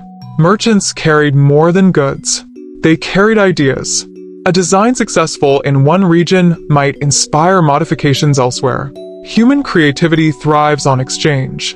Yet perhaps the most surprising aspect of footwear history involves comfort. Modern consumers often assume technological progress naturally increases comfort. Sometimes it does. Sometimes it does not. Historical footwear ranged from remarkably practical to surprisingly uncomfortable. Fashion, status, and cultural expectations occasionally competed with physical convenience. This should sound familiar. Throughout history, humans have repeatedly accepted discomfort in pursuit of beauty, prestige, identity, or social acceptance. Clothing and footwear reveal this tendency clearly. Certain garments restricted movement. Certain shoes altered posture. Certain fashions demanded sacrifice. Why? Because appearance carries social value. Humans care deeply about how they are perceived. The balance between comfort and appearance remains a recurring theme across centuries. Consider how many modern people wear formal shoes that are less comfortable than athletic footwear. The logic is not entirely practical. Social expectations influence decisions. Similar patterns appear throughout history. Another important development occurred as urban life expanded. City streets created different needs than rural environments. Stone roads, muddy paths, crowded markets, industrial districts. Each environment encouraged specific adaptations. Footwear became increasingly specialized. Work boots, riding boots, military boots, ceremonial footwear. Every category reflected particular needs. By the 19th and 20th centuries, industrial production transformed shoe manufacturing just as it transformed clothing production. Factories increased output. Costs gradually declined. Availability expanded. More people gained access to multiple pairs of shoes for different purposes. This would have astonished most earlier generations. For much of history, a single pair of shoes represented significant value. Repairs were common. Replacement was expensive. Nothing was discarded lightly. Yet abundance brought new possibilities. Sports footwear emerged. Specialized designs developed. Scientific research influenced construction. The relationship between humans and footwear became increasingly sophisticated. Today, entire industries focus on understanding how people walk, run, jump, and stand. Engineers analyze movement. Designers test materials. Manufacturers experiment continuously. The journey from a simple hide sandal to a modern athletic shoe spans thousands of years of innovation. And through it all, one theme remains constant. Human beings adapt. Faced with a challenge, they search for solutions. Then they improve those solutions over generations. Clothing tells that story. Footwear tells that story. Human history itself tells that story. Yet while shoes protected feet and clothing protected bodies, another question gradually became more important as societies grew larger. How did people learn what they were supposed to wear? Who decided what was appropriate? What happened when someone dressed differently? The answers lead us into the powerful world of social expectations, forces often invisible, yet capable of shaping clothing choices just as strongly as weather, geography, or technology ever could.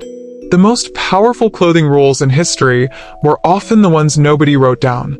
There were certainly laws, regulations, and official restrictions in many societies. But long before governments became involved, another force was already shaping human behavior. Expectation. The quiet understanding of what people around you considered normal. Humans are social creatures. For hundreds of thousands of years, survival often depended upon cooperation. Being accepted by a group could provide protection, food, support, and companionship. Being rejected could be dangerous. Because of this, people naturally became sensitive to social approval. We notice what others think.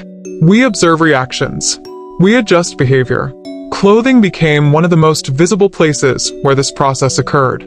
Imagine a small village centuries ago. Everyone knows one another.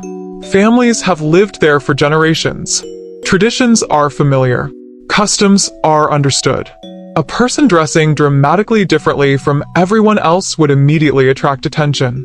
Not necessarily because the clothing was wrong, simply because it was unusual. Humans notice differences. Always have. And once differences become visible, questions follow. Why is that person dressed that way? Where did those clothes come from? What are they trying to communicate? These reactions are deeply rooted in human psychology. Researchers studying modern behavior continue finding evidence that appearance influences first impressions. People often form opinions within seconds. Sometimes those judgments are fair. Sometimes they are not. But they occur nonetheless. Historical societies were no different. Clothing served as a shortcut for understanding social information. It helped people navigate complex communities. A merchant might dress differently from a farmer. A religious leader differently from a soldier. A noble differently from a laborer. Observers learned these patterns. They interpreted them automatically. Over time, expectations became traditions. Traditions became customs. And customs often became powerful social rules. One fascinating aspect of this process is that many people follow expectations without consciously thinking about them. A child grows up observing adults. Certain styles appear normal. Certain combinations seem appropriate. The lessons are absorbed gradually. Years later, those preferences feel natural. Yet what feels natural often reflects culture, rather than biology. This helps explain why clothing customs vary so dramatically across history. Different communities teach different expectations. The result is diversity. A garment considered formal in one place may seem casual elsewhere. A color associated with celebration in one culture may symbolize mourning in another. Human societies assign meanings. Then they pass those meanings forward. Religious traditions often reinforced these expectations. Across the world, religious communities developed distinctive clothing practices. Some emphasized modesty. Others emphasized humility. Some used clothing to distinguish members from outsiders. Others reserved special garments for rituals or leadership roles. The details varied widely, but the pattern remained consistent. Clothing communicated belonging, and belonging mattered. In many communities, appearance served as a visible reminder of shared values. The same principle appeared in occupations. Uniforms emerged because they solved social problems. They identified roles quickly. A soldier could be recognized immediately. A police officer, a nurse, a judge, a religious official. The uniform eliminated uncertainty. Observers understood the message. Authority, responsibility, function. Uniforms remain powerful today for exactly this reason. The garment becomes larger than the individual wearing it. It represents an institution, a role, a set of expectations. Yet clothing expectations did not affect everyone equally. Women often experienced particularly detailed social rules regarding appearance. Different societies developed different standards, but many placed significant attention on how women dressed. These expectations sometimes reflected broader ideas about family, morality, status, or gender roles. Men faced expectations too, though often in different forms. Professional appearance, military appearance, respectable appearance. Every society develops its own definitions. What historians find particularly interesting is how often these definitions change. A style considered improper in one generation may become normal in the next. The reverse can also occur. Change is constant. Even when people believe traditions are ancient, many customs turn out to be surprisingly recent. Consider something as simple as color. Today, many people associate certain colors with specific genders, occasions, or meanings. Yet these associations have changed repeatedly over time. Historical records reveal different preferences in different eras. What seems obvious now would not necessarily have seemed obvious then. The same is true for countless clothing customs. Human beings frequently assume current norms are permanent. History suggests otherwise. Another powerful social force involved aspiration. People often dress not only according to who they are, but according to who they hope to become. This pattern appears throughout history. A young apprentice might imitate successful craftsmen. A merchant might adopt styles associated with prosperity. An ambitious professional might dress according to expectations of a desired position. Clothing becomes part of a future-oriented story, a visual expression of possibility. This does not mean clothing alone changes social status. History is rarely that simple, but appearance can influence perception. Perception can influence opportunity, and opportunity can influence outcomes. People have understood this relationship for centuries. Perhaps this explains why clothing remains emotionally important. It exists at the intersection of reality and identity. The garment reflects who someone is, but it may also reflect who they wish to be. Throughout history, this combination has proven remarkably powerful. Yet, social expectations sometimes create pressure. People may feel compelled to conform. They may worry about judgment. They may fear standing out. Historians examining letters, diaries, and personal accounts often find evidence of these concerns. People cared about appearances because appearances affected social life. That reality remains familiar today. The technology has changed. The platforms have changed. But human psychology remains recognizably similar. We still notice clothing. We still interpret it. We still communicate through it. What began thousands of years ago with animal hides and simple coverings evolved into one of humanity's most sophisticated social languages. And like any language, it continues changing. New words appear. Old meanings disappear. Symbols evolve. Yet some of the deepest influences on clothing would emerge not from social expectations alone, but from something even more personal: the human desire to express individuality. Because eventually, people began asking a question that transformed fashion forever. Not merely, what should I wear? But, what does what I wear say about me? And once that question entered the story, clothing would become far more than protection, status, or tradition. It would become a form of self-expression, a development that changed the relationship between humans and clothing forever. For most of human history, clothing was largely shaped by necessity.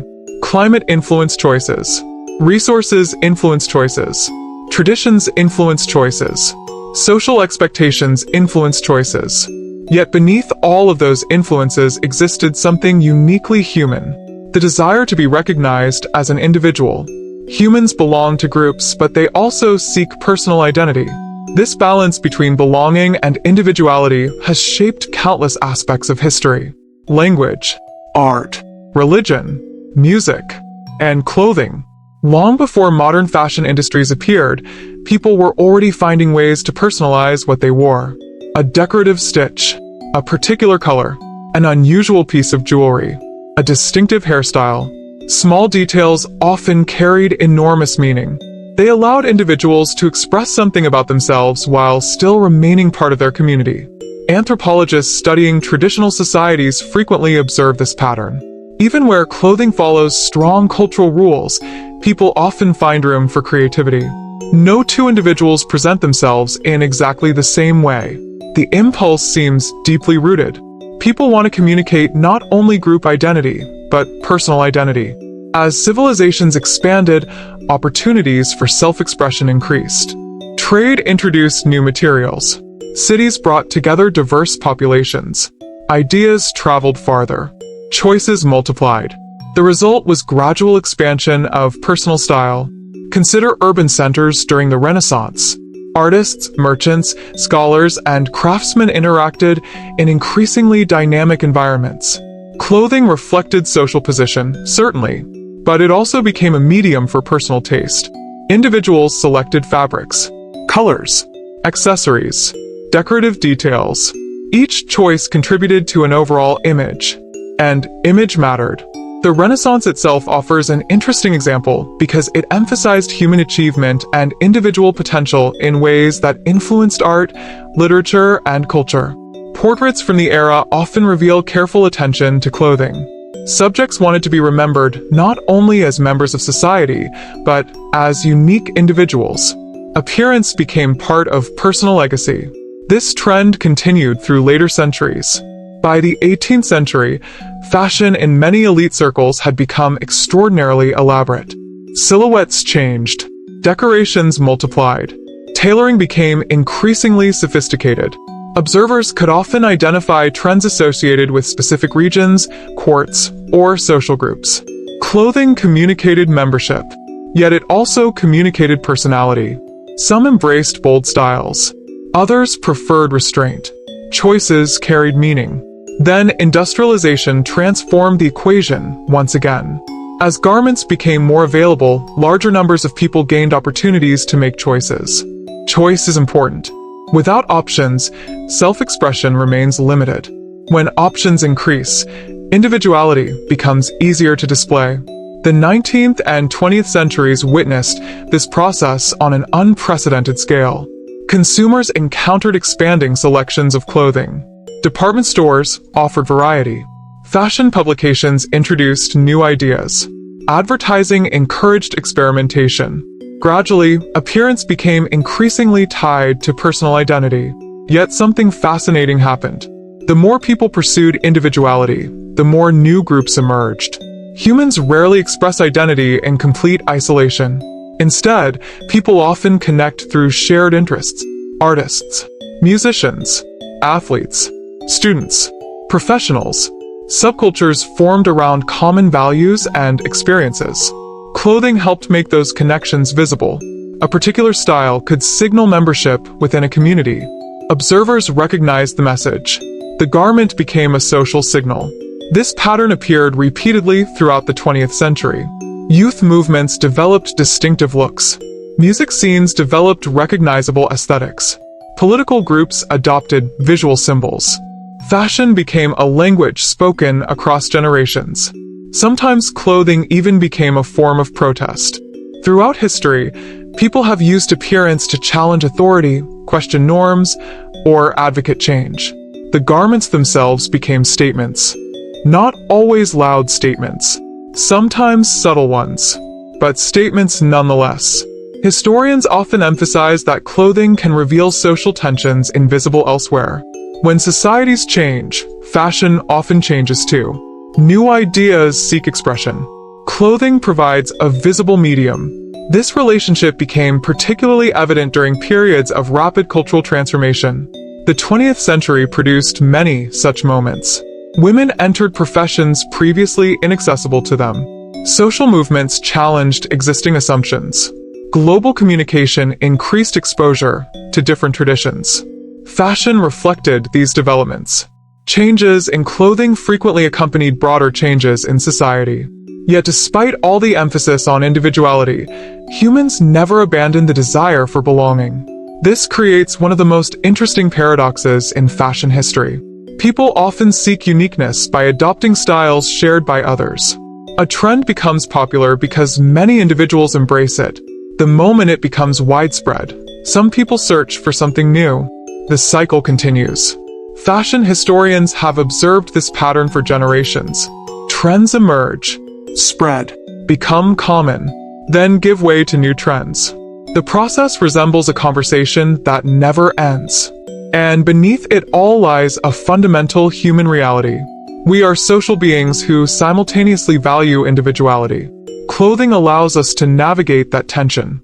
It lets us belong and stand out at the same time. Another fascinating development involved celebrity influence. Throughout history, admired individuals affected fashion. Kings influenced styles. Queens influenced styles. Religious leaders influenced styles. But modern mass media expanded that influence dramatically. Actors, musicians, athletes, public figures. Their clothing choices reached millions. Imitation followed. The relationship between fame and fashion became increasingly powerful. Today, a single image can influence trends worldwide within hours. Such speed would have been unimaginable to earlier generations. Yet the underlying behavior remains familiar. Humans observe admired individuals and copy elements of their appearance. We have always done this. Technology merely increased the scale. At the same time, cultural exchange accelerated. People encountered clothing traditions from regions they had never visited. Global communication introduced new influences. Designers borrowed ideas. Consumers experimented. Fashion became increasingly international. This process produced creativity, but it also raised important questions about cultural meaning, heritage, and identity. Clothing often carries historical significance. Traditional garments connect communities to the past. They preserve memory, values, stories. When such garments travel beyond their original contexts, meanings can shift. The conversation becomes more complex. Historians continue exploring these issues today, because clothing is never just fabric. It is culture made visible, and culture carries history within it. Every stitch, pattern, and design reflects choices made by real people across generations. Some choices were practical, others symbolic, others deeply personal. Together, they created the extraordinary diversity of clothing traditions seen around the world. Yet as fascinating as individuality and fashion may be, another force would soon begin shaping clothing more aggressively than ever before. Technology. Not merely the machines that made garments, but the technologies that changed how people saw themselves, how they saw one another, and how quickly ideas could spread. Because once images, screens, and digital networks entered the story, clothing would become part of a global conversation unfolding every minute of every day. For most of human history, a person could spend an entire lifetime without seeing more than a tiny fraction of the world's clothing traditions. A farmer in medieval France would never see garments worn in Japan. A merchant in India might know little about styles common in Northern Europe. A shepherd in the mountains of Central Asia would rarely encounter fashions from distant Africa. Distance limited knowledge. Travel required time. Information moved slowly. The world was vast, and most people experienced only a small portion of it. That reality began changing dramatically during the 20th century. Then it changed even more during the 21st. Technology transformed the way humans shared information. First came mass newspapers, then photography, then film, then radio, then television, and eventually the internet. Each development accelerated the movement of ideas. Clothing was among those ideas. Imagine seeing a photograph for the first time. Not a painting, not an artist's interpretation, a real image. Suddenly people could observe how strangers dressed in places they had never visited. Photography provided a level of visual detail that earlier generations rarely enjoyed. The impact on fashion was significant. Styles could be copied more accurately. Trends could spread more quickly.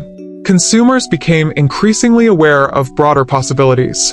Then motion pictures expanded the effect.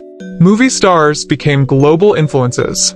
Audiences watched actors wearing particular garments, hairstyles, and accessories. Fashion and entertainment grew increasingly connected. A successful film could influence clothing preferences far beyond the theater.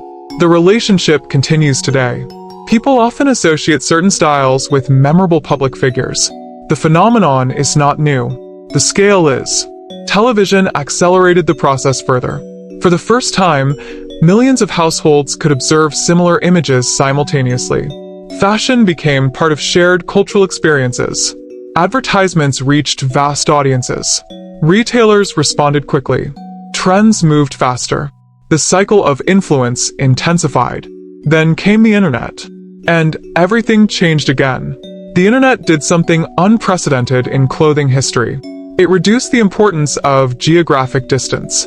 A person sitting in a small town could instantly view fashion from major cities around the world.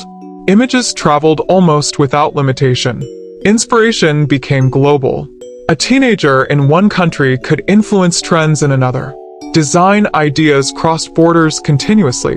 The barriers separating clothing traditions became more permeable. Yet technology affected more than fashion itself. It changed how people thought about appearance. For most of history, appearance was experienced primarily in physical spaces. People saw neighbors, family members, co-workers, travelers. Now digital spaces added new dimensions. Photographs could be shared widely. Profiles could be curated. Personal presentation extended beyond face-to-face interactions. Clothing became part of digital identity as well as physical identity. This represented a profound shift.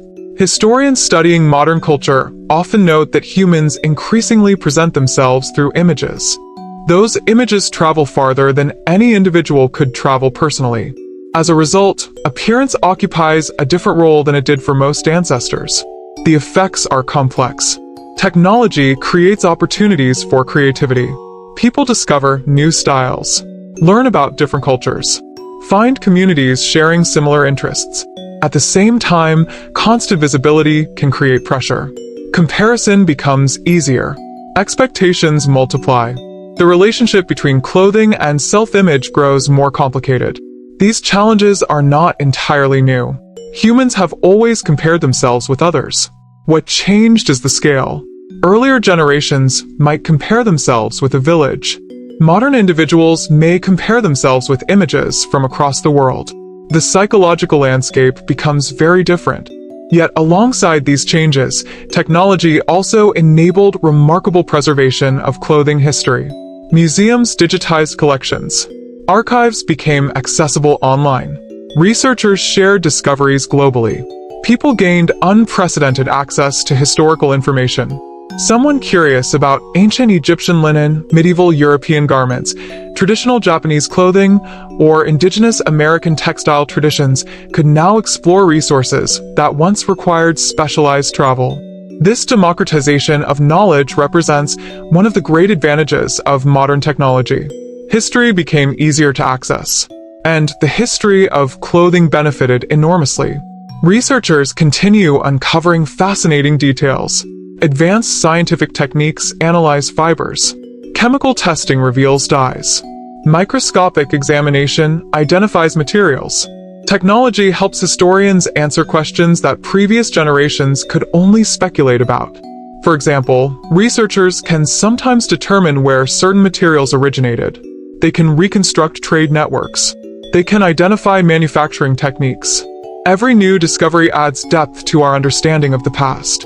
Yet, perhaps the most remarkable aspect of modern technology is how it reveals continuity. Despite all the changes, many ancient patterns remain visible. Humans still use clothing to signal identity, still use it to communicate belonging, still use it to express individuality, still use it to navigate social expectations. The tools have changed. The psychology remains recognizable. A prehistoric hunter decorating an animal hide. A medieval merchant choosing imported fabric. A 19th century worker purchasing factory-made clothing. A modern consumer selecting an outfit for social media. The circumstances differ enormously. Yet each person is participating in the same long human story. the story of using appearance to communicate something about oneself. This continuity reminds us that clothing is not separate from humanity. It evolves alongside us. It reflects our fears, our ambitions, our values, our creativity, our societies. Every era leaves traces within the garments it produces.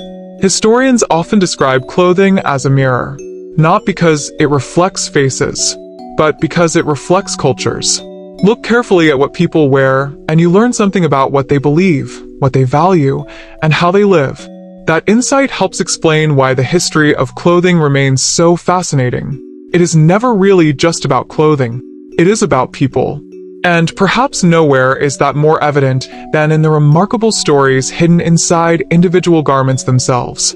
Because some articles of clothing have survived wars, migrations, disasters, and centuries of change. Quiet witnesses to human history, preserved long enough to tell their stories. And those stories reveal details about the past that no written document could ever fully capture. Some of the most fascinating witnesses to human history have no voices. They never wrote a diary. They never signed a letter. They never recorded a memory. Yet they still tell stories. A carefully preserved garment can reveal astonishing details about the people who made it, wore it, repaired it, and passed it on. Historians often describe artifacts as conversations with the past. Clothing may be one of the most intimate artifacts of all. Unlike monuments, clothing lived close to the body. It moved with people through ordinary days, through celebrations, through hardship, through moments that history books rarely record. Imagine opening a chest that has remained sealed for centuries. Inside lies a folded garment. The fabric is faded. The stitching shows signs of wear. Perhaps there is a patch where a tear was repaired long ago. To an untrained eye, it may appear old and unremarkable. To a historian, it can be a treasure. Every detail contains information. The fabric reveals available materials. The stitching reveals craftsmanship. The repairs reveal use. The design reveals cultural influences. Even signs of wear can reveal how the garment was worn. A simple coat can become a historical document. One reason preserved clothing is so valuable is that written history often focuses on powerful individuals. Kings, queens, generals, political leaders. Yet most people who lived throughout history were not famous. They were farmers, laborers, mothers, children, craftsmen, merchants, sailors, ordinary people whose names are often forgotten. Clothing sometimes provides rare glimpses into their lives. A patched sleeve suggests practicality. A worn collar suggests repeated use. A carefully maintained garment suggests value. Historians learn not only about wealth and power, but about daily existence. These details matter. After all, most human history was lived by ordinary people. Sometimes preserved clothing survives because of unusual circumstances. A ship sinks and remains undisturbed beneath water. A burial takes place in exceptionally dry conditions. A frozen environment protects organic materials. An abandoned settlement remains untouched for centuries. Each discovery offers new evidence. Each discovery expands the story. One particularly fascinating aspect of historical clothing involves repairs. Modern consumers often replace damaged garments relatively easily. For much of history, replacement was not simple. People repaired clothing repeatedly. A garment might receive patch after patch. Seams might be reinforced. Fabric might be reused. These repairs tell stories about value. Something worth repairing is something worth keeping. The existence of repairs reminds us that clothing was once treated very differently. Nothing was wasted casually. Labor invested in a garment gave it significance. In some cases, garments were altered for new owners. An adult's clothing might be adjusted for a younger family member. Old fabric might become children's clothing. Pieces might be repurposed into blankets, bags, or household items. The life cycle of a garment could extend far beyond its original purpose. This level of resourcefulness appears repeatedly throughout history. It reflects a world where materials carried greater value. Researchers also study dyes and colors preserved in historical clothing. Today, consumers enjoy access to an enormous range of colors. Throughout much of history, achieving certain colors could be difficult and expensive. Some dyes required rare ingredients. Others demanded extensive labor. The color of a garment sometimes revealed information about wealth, trade connections, or local resources. Even faded fabric can preserve clues. Modern scientific techniques help identify pigments invisible to the naked eye. The garment becomes a record of economic and cultural relationships. Another remarkable feature of historical clothing is how it preserves evidence of human bodies. Not the bodies themselves, but traces of them. Measurements, wear patterns, alterations. Researchers sometimes learn about average body sizes, occupations, or physical activities through careful examination of garments. A worker performing repetitive motions may wear clothing differently from someone engaged in another profession. Subtle clues accumulate. The past leaves fingerprints everywhere. Museums around the world safeguard these fragile witnesses. Visitors often admire their beauty, the embroidery, the craftsmanship, the elegance. Yet behind every garment lies a human story. Someone chose the material. Someone spun the thread. Someone wove the cloth. Someone cut the fabric. Someone stitched the seams. Someone wore the finished result. The garment exists because countless people contributed to its creation. This perspective changes how we view clothing. A shirt is not merely an object. It is the product of human effort, human knowledge, human creativity. The same was true thousands of years ago, and it remains true today. Modern clothing may emerge from global supply chains rather than local workshops, but human labor remains essential. The connection between people and clothing never disappeared. It simply became less visible. Historians often encourage people to think about the hidden journeys behind everyday objects.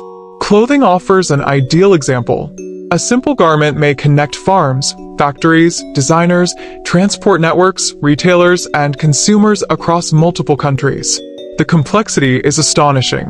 Yet most of that complexity remains invisible during a routine purchase.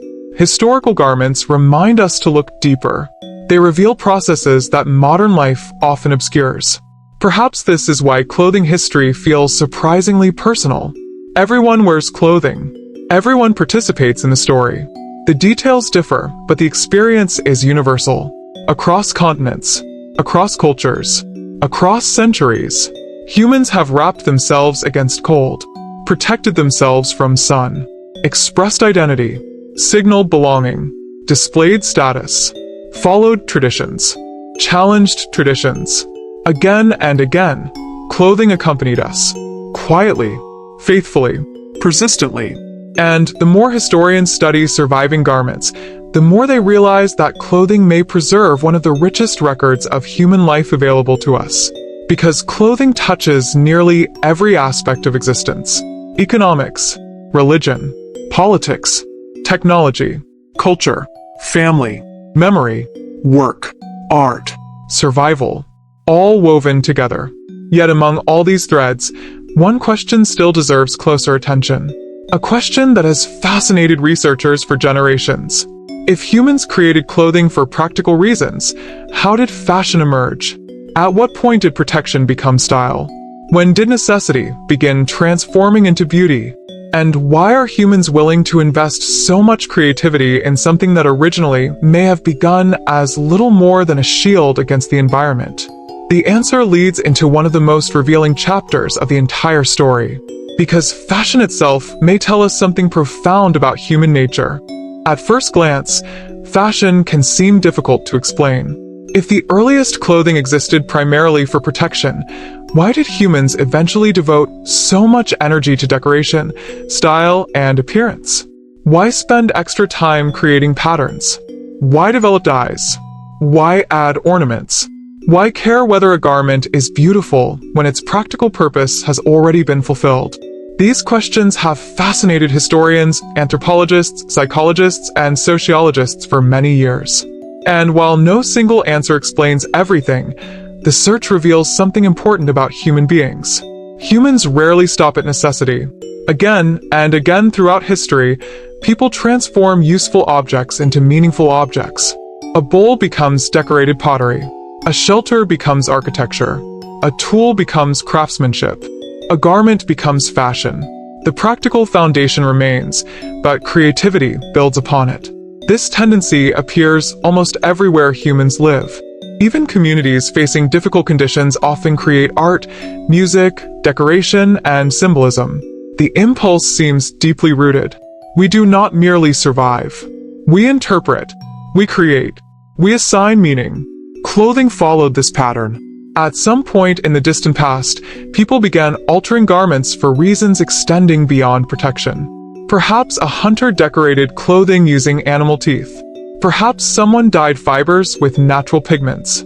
Perhaps shells, beads, or feathers were attached to garments. The exact details vary across cultures, but the broader pattern appears repeatedly. Clothing became a canvas, a way of communicating ideas, achievements, identities, and beliefs. One theory suggests that decoration helped convey information. Humans constantly evaluate one another, not always consciously. We observe, we interpret, we form impressions. Decorative clothing may have provided useful social signals. Skill, wealth, experience, group membership, status, availability of resources.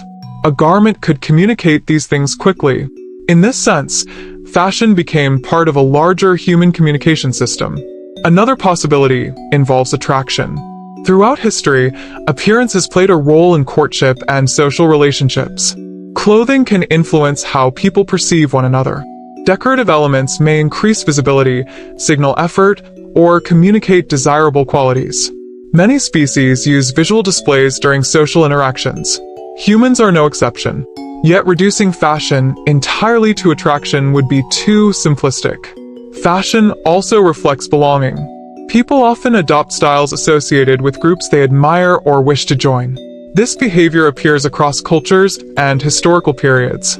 A particular style can signal shared values, shared interests, shared identity. The clothing becomes a visible marker of connection. At the same time, fashion often involves distinction. People want to belong, but they also want recognition as individuals. This tension creates a fascinating dynamic. Fashion trends spread because people imitate them. Yet once a trend becomes widespread, some individuals seek something different. The cycle continues endlessly. Historians studying fashion frequently observe this pattern. The balance between conformity and individuality helps drive change. Styles evolve. New trends emerge. Old trends return. The conversation never truly ends. Royal courts provide some of the clearest historical examples. For centuries, elites used fashion to demonstrate wealth and status. Luxury fabrics, rare dyes, intricate tailoring, expensive accessories. Every detail communicated resources and influence. Observers noticed. Imitation followed. Then elites often adopted new styles to maintain distinction. Fashion moved forward. The cycle repeated. Yet fashion was never limited to the wealthy. Ordinary people participated too. The scale differed. The resources differed. But the impulse remained. People cared about appearance. They noticed what neighbors wore. They adopted ideas. They adapted them. Fashion existed wherever humans interacted socially. One fascinating aspect of fashion history involves color. Colors carry powerful emotional and symbolic associations. Yet those associations vary across time and place. A color representing celebration in one culture may symbolize mourning in another. A color associated with power in one era may become ordinary in another. Historical meanings are surprisingly fluid. Consider purple. In certain historical contexts, purple became strongly associated with wealth and authority because producing the dye required extensive labor and rare resources. The color itself gained prestige, not because of any inherent property, but because of social meaning. This illustrates a broader truth about fashion. Much of its power comes from shared understanding. People agree, consciously or unconsciously, that certain styles, colors, or materials mean something. Those meanings influence behavior. Another interesting feature of fashion is its relationship with innovation. New technologies often create new possibilities. Improved dyeing techniques expand color options. New fabrics introduce different textures. Manufacturing advances reduce costs. Designers experiment. Consumers respond. Fashion evolves. This relationship between technology and creativity appears throughout history. The Industrial Revolution accelerated it dramatically. Modern technology continues doing so today. Yet despite all the changes, fashion remains connected to ancient human instincts. Identity, communication, belonging, recognition. These themes appear repeatedly. A prehistoric decoration made from shells and a modern designer accessory may seem unrelated, but both participate in the same broader human behavior, using appearance to communicate meaning. Historians sometimes describe fashion as a cultural conversation. Every generation contributes. Some ideas disappear, others endure. New influences arrive. Old traditions return. The conversation stretches across centuries. And remarkably, no one fully controls it. Governments have tried. Religious institutions have tried. Social elites have tried. Yet fashion often resists complete control. People adapt, modify, experiment. Human creativity finds pathways. This helps explain why fashion history can be so unpredictable. Trends emerge unexpectedly. Ideas spread rapidly. Influences merge. The result is constant change. Yet beneath that change lies continuity. Humans remain humans. We still notice appearance. We still communicate through clothing. We still seek ways to express who we are.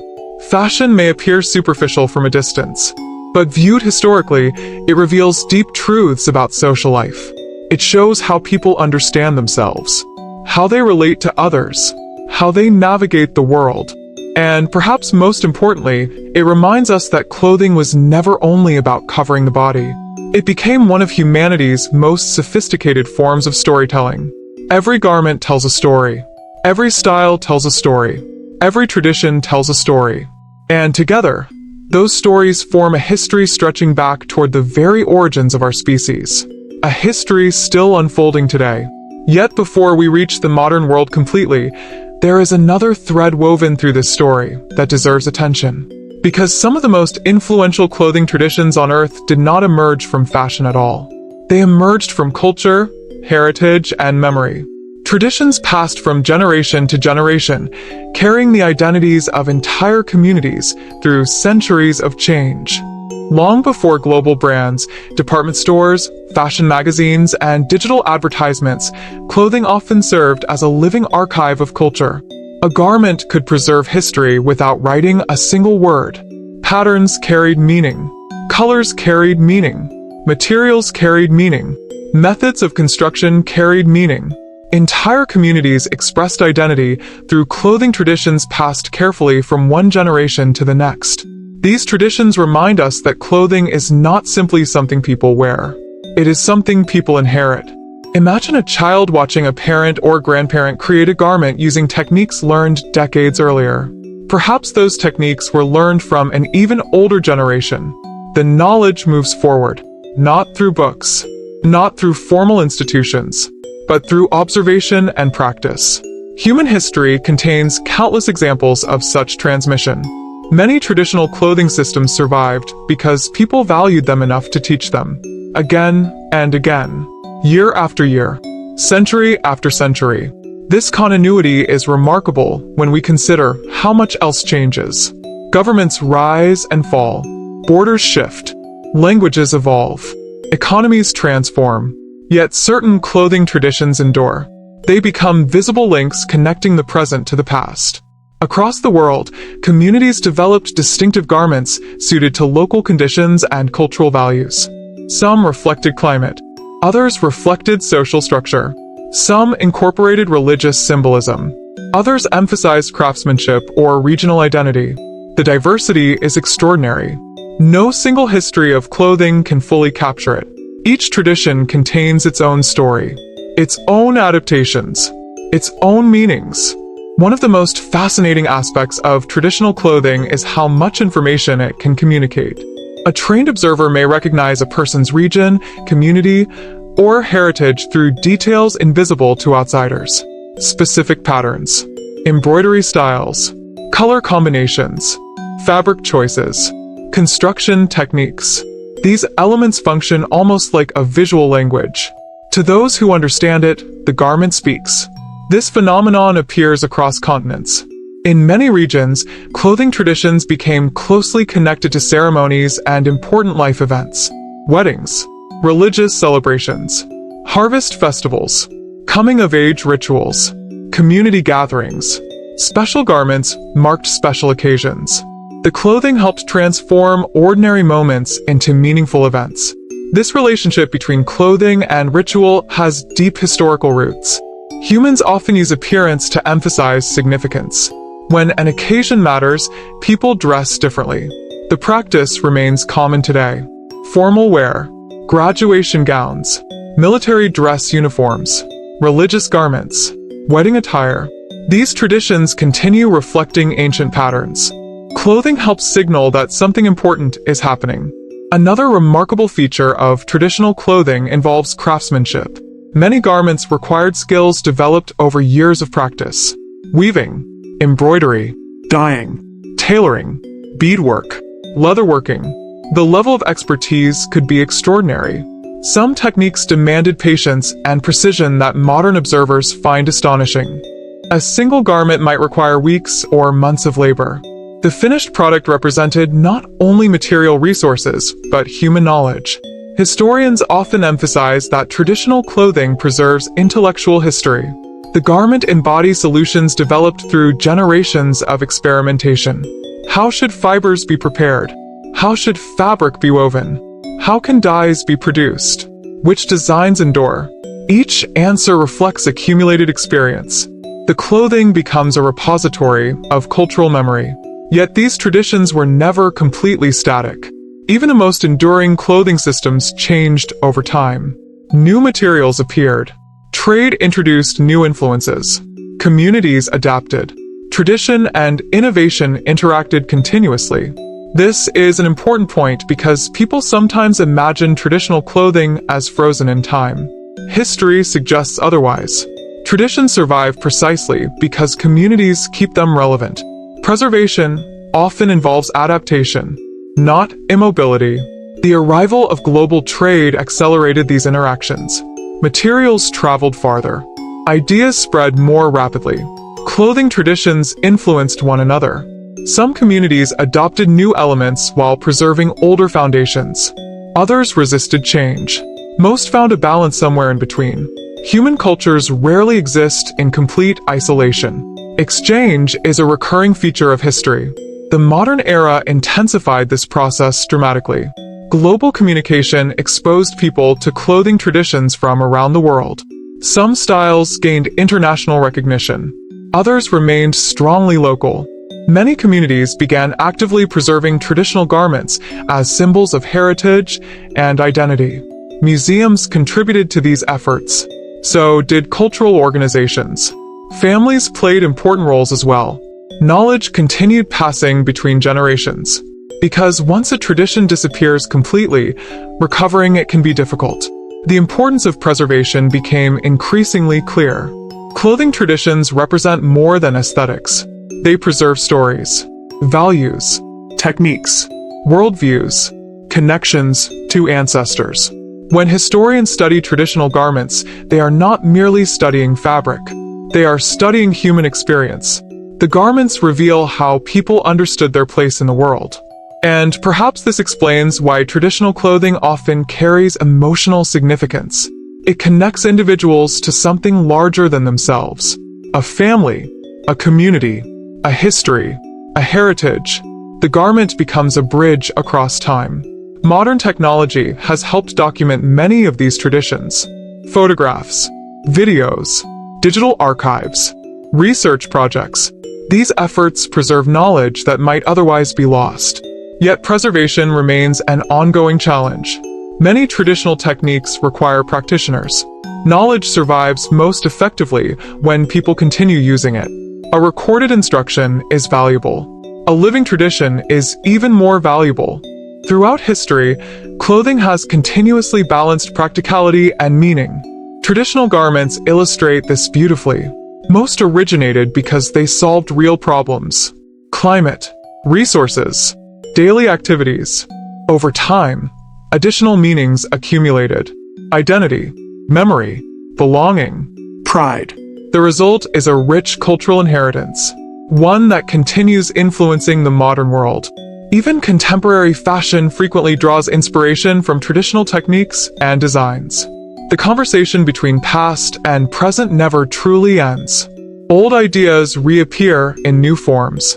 Ancient craftsmanship inspires modern creativity. History remains woven into the fabric of daily life. And yet, despite all the diversity of clothing traditions, one truth remains remarkably consistent. Every garment ever created existed because a human being made a choice. A choice about protection, comfort, identity, belonging, expression. Those choices, repeated across countless generations, built the extraordinary story of clothing. A story that began with survival but gradually became something far larger. Something that reflects nearly every aspect of what it means to be human. And as we move closer to the present day, that story becomes even more complex. Because modern clothing is now connected to global systems so vast that a single garment may travel through multiple countries before reaching its owner. A reality our earliest ancestors could never have imagined. If a person living 10,000 years ago could somehow examine a modern garment, one aspect would probably seem almost impossible to understand. Not the fabric, not the color, not even the design. What would truly seem astonishing is the journey that garment may have taken before arriving in someone's closet. For most of human history, clothing production happened relatively close to home. A family might create its own garments. A local craftsperson might produce them. Materials often came from nearby fields, animals, or forests. The entire process remained visible. People generally knew where things came from. Modern clothing often follows a very different path. A single garment can involve multiple countries, numerous industries, complex transportation networks, and countless workers. The scale is extraordinary. Imagine a simple cotton shirt. The cotton may be grown in one region, processed in another, spun into thread somewhere else, woven into fabric elsewhere, dyed in another facility, cut and sewn in a different country, packaged and shipped across oceans, stored in warehouses, delivered to retailers, purchased by a consumer. The journey may span thousands of miles. Few objects in daily life illustrate globalization as clearly as clothing. This interconnected system developed gradually. Trade has always existed. Ancient merchants crossed deserts, seas, and mountain ranges carrying valuable goods.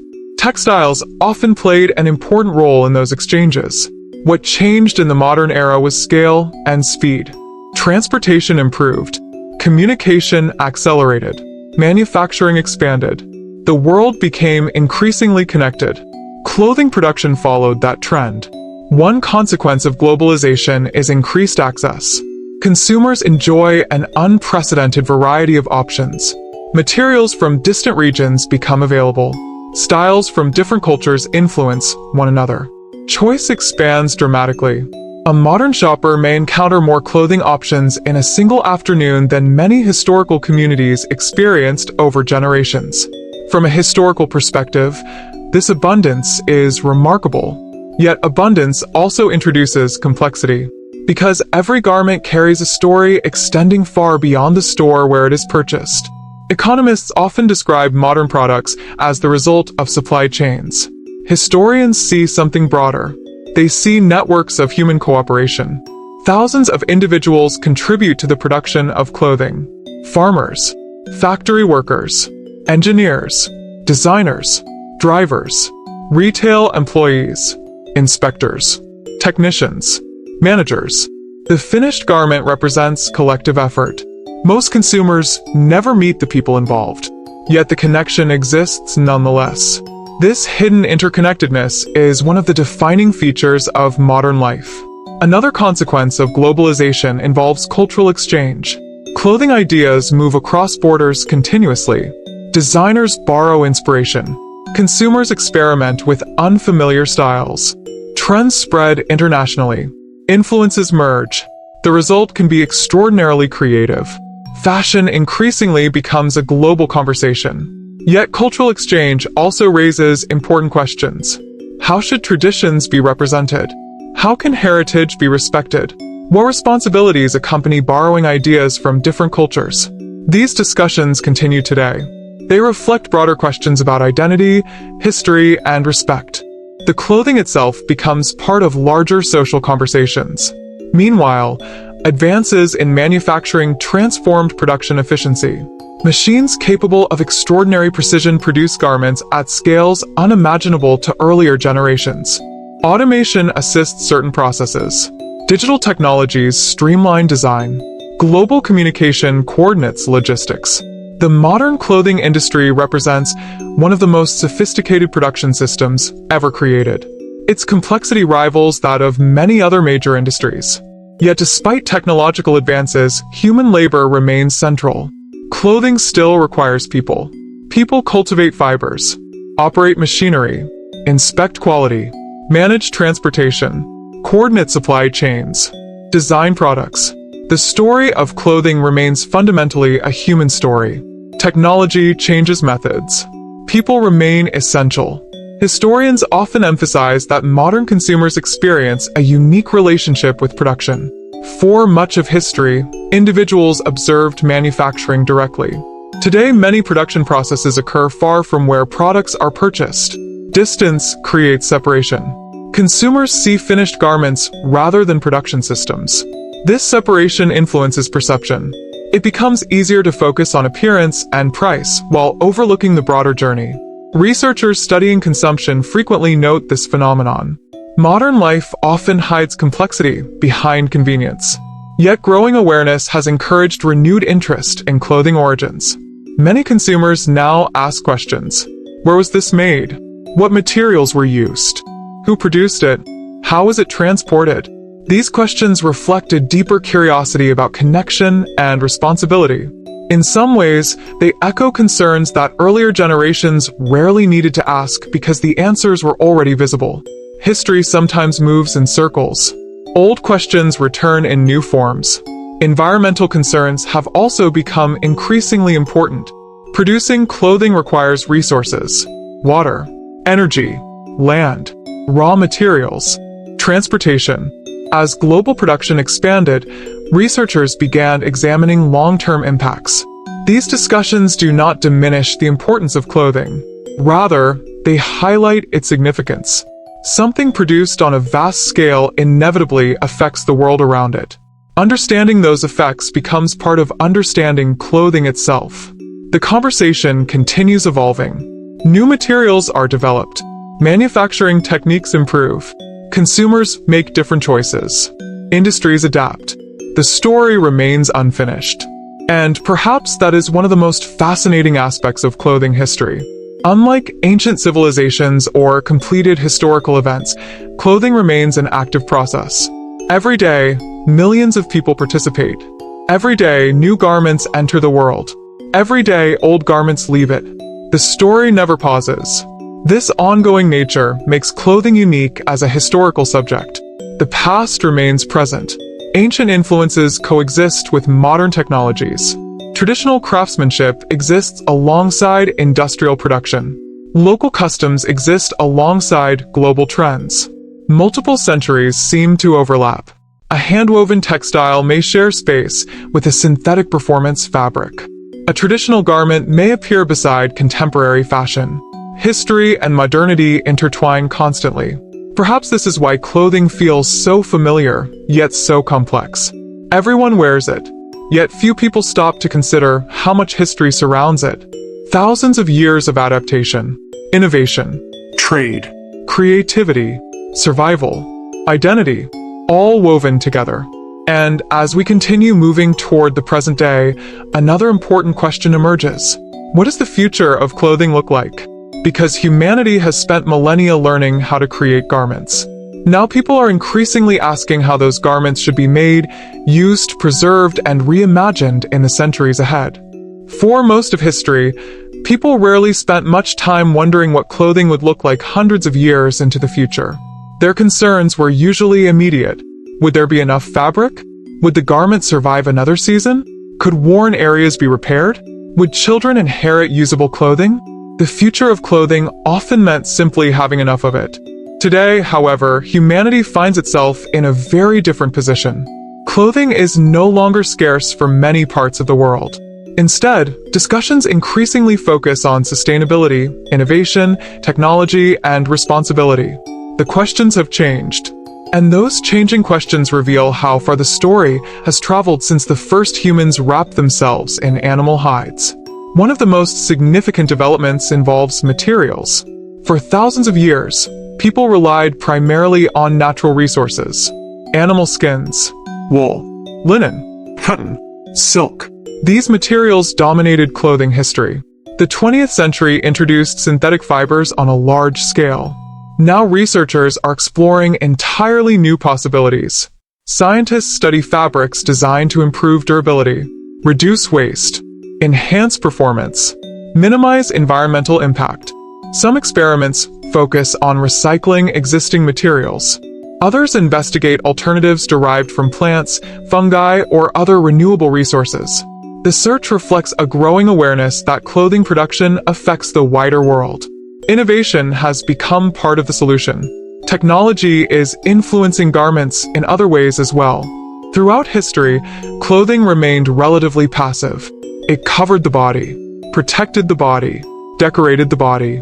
Modern researchers are exploring clothing that does more. Advanced textiles can regulate temperature more effectively. Some fabrics resist moisture. Others improve visibility in dangerous conditions. Certain specialized garments assist athletes, workers, or medical patients. The line between clothing and technology is becoming increasingly blurred. Yet despite these innovations, many future developments still address ancient needs: warmth, comfort, protection, mobility. The goals remain familiar. Only the methods evolve.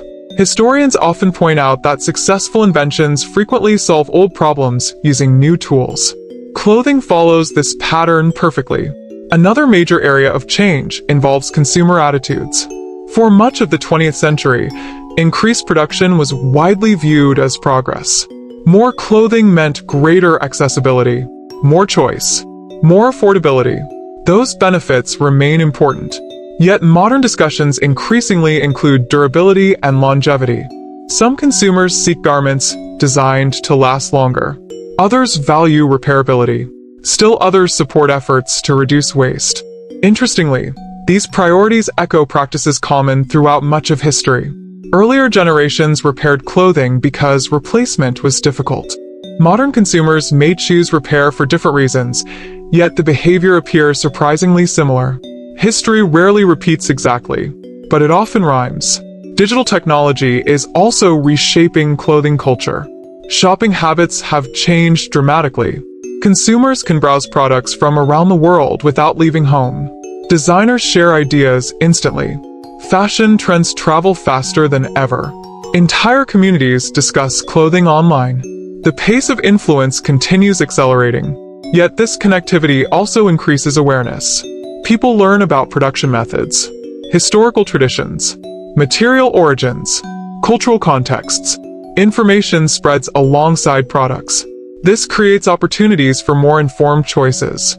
Another fascinating possibility involves customization. Industrial production historically emphasized standardization. Large numbers of identical garments improved efficiency. Emerging technologies may enable greater personalization. Consumers increasingly seek products reflecting individual preferences. The desire for self-expression remains as strong as ever. New tools simply provide new ways to pursue it. This is a recurring theme throughout clothing history. Human motivations often remain surprisingly stable. The methods change. The motivations endure. Researchers also explore the environmental challenges associated with clothing production. Water usage, resource consumption, waste management, energy demands. These topics receive growing attention because clothing exists on such a massive scale. Billions of garments are produced each year. Even small improvements can have significant effects when multiplied across global systems. The conversation continues evolving as new information emerges. Historians observing these developments recognize familiar patterns. Every major era of clothing history faced important questions. Ancient communities asked how to survive harsh climates. Agricultural societies asked how to produce fibers efficiently. Merchants asked how to transport textiles across long distances. Industrial societies asked how to manufacture clothing at scale. Modern societies ask how to balance accessibility, innovation, and sustainability. Different questions. Same process. Humans identifying challenges and searching for solutions. Perhaps the most remarkable aspect of the future is that nobody knows exactly what comes next. Earlier generations could not predict modern wardrobes. Likewise, we cannot fully predict future clothing. Unexpected innovations may emerge. New materials may appear. Cultural values may shift. Economic systems may evolve. The story remains open, yet certain things seem likely to continue. Humans will still need protection from the environment. Humans will still express identity through appearance. Humans will still communicate belonging and individuality through clothing. Those patterns have persisted for thousands of years. There is little reason to believe they will disappear soon. Consider how many transformations clothing has already survived. The rise of agriculture, the emergence of cities, the growth of empires, the expansion of trade routes, industrialization, globalization, digital communication. Through every transition, clothing adapted. The garments changed. The purposes expanded. The meanings evolved. Yet clothing remained. This resilience reflects something fundamental. Clothing addresses needs that are simultaneously physical, social, and cultural. Few human inventions occupy all three categories so completely. We wear clothing because bodies require protection. We wear clothing because societies create expectations. We wear clothing because identities seek expression. These forces reinforce one another. Together, they create extraordinary staying power. And perhaps this helps explain why the history of clothing feels larger than the history of fabric alone. It mirrors human history itself. A story of adaptation, innovation, creativity, cooperation, survival. Generation after generation adding new layers to an ancient tradition. A tradition that began so long ago that its earliest chapters remain hidden beyond the reach of memory. Yet traces remain. Clues survive. And through those clues, we continue piecing together one of humanity's oldest and most fascinating stories. A story that still has several important chapters left to tell. When historians talk about clothing, they often return to a simple idea. Nothing about it exists in isolation. Every garment is part of a system. That system includes climate, technology, trade, culture, psychology, and memory. But as we move further into the modern era, another layer becomes impossible to ignore. Economics on a global scale. In earlier centuries, clothing economies were local or regional. A village might depend on nearby sheep, flax fields, or cotton harvests. A town might rely on regional markets and traveling merchants.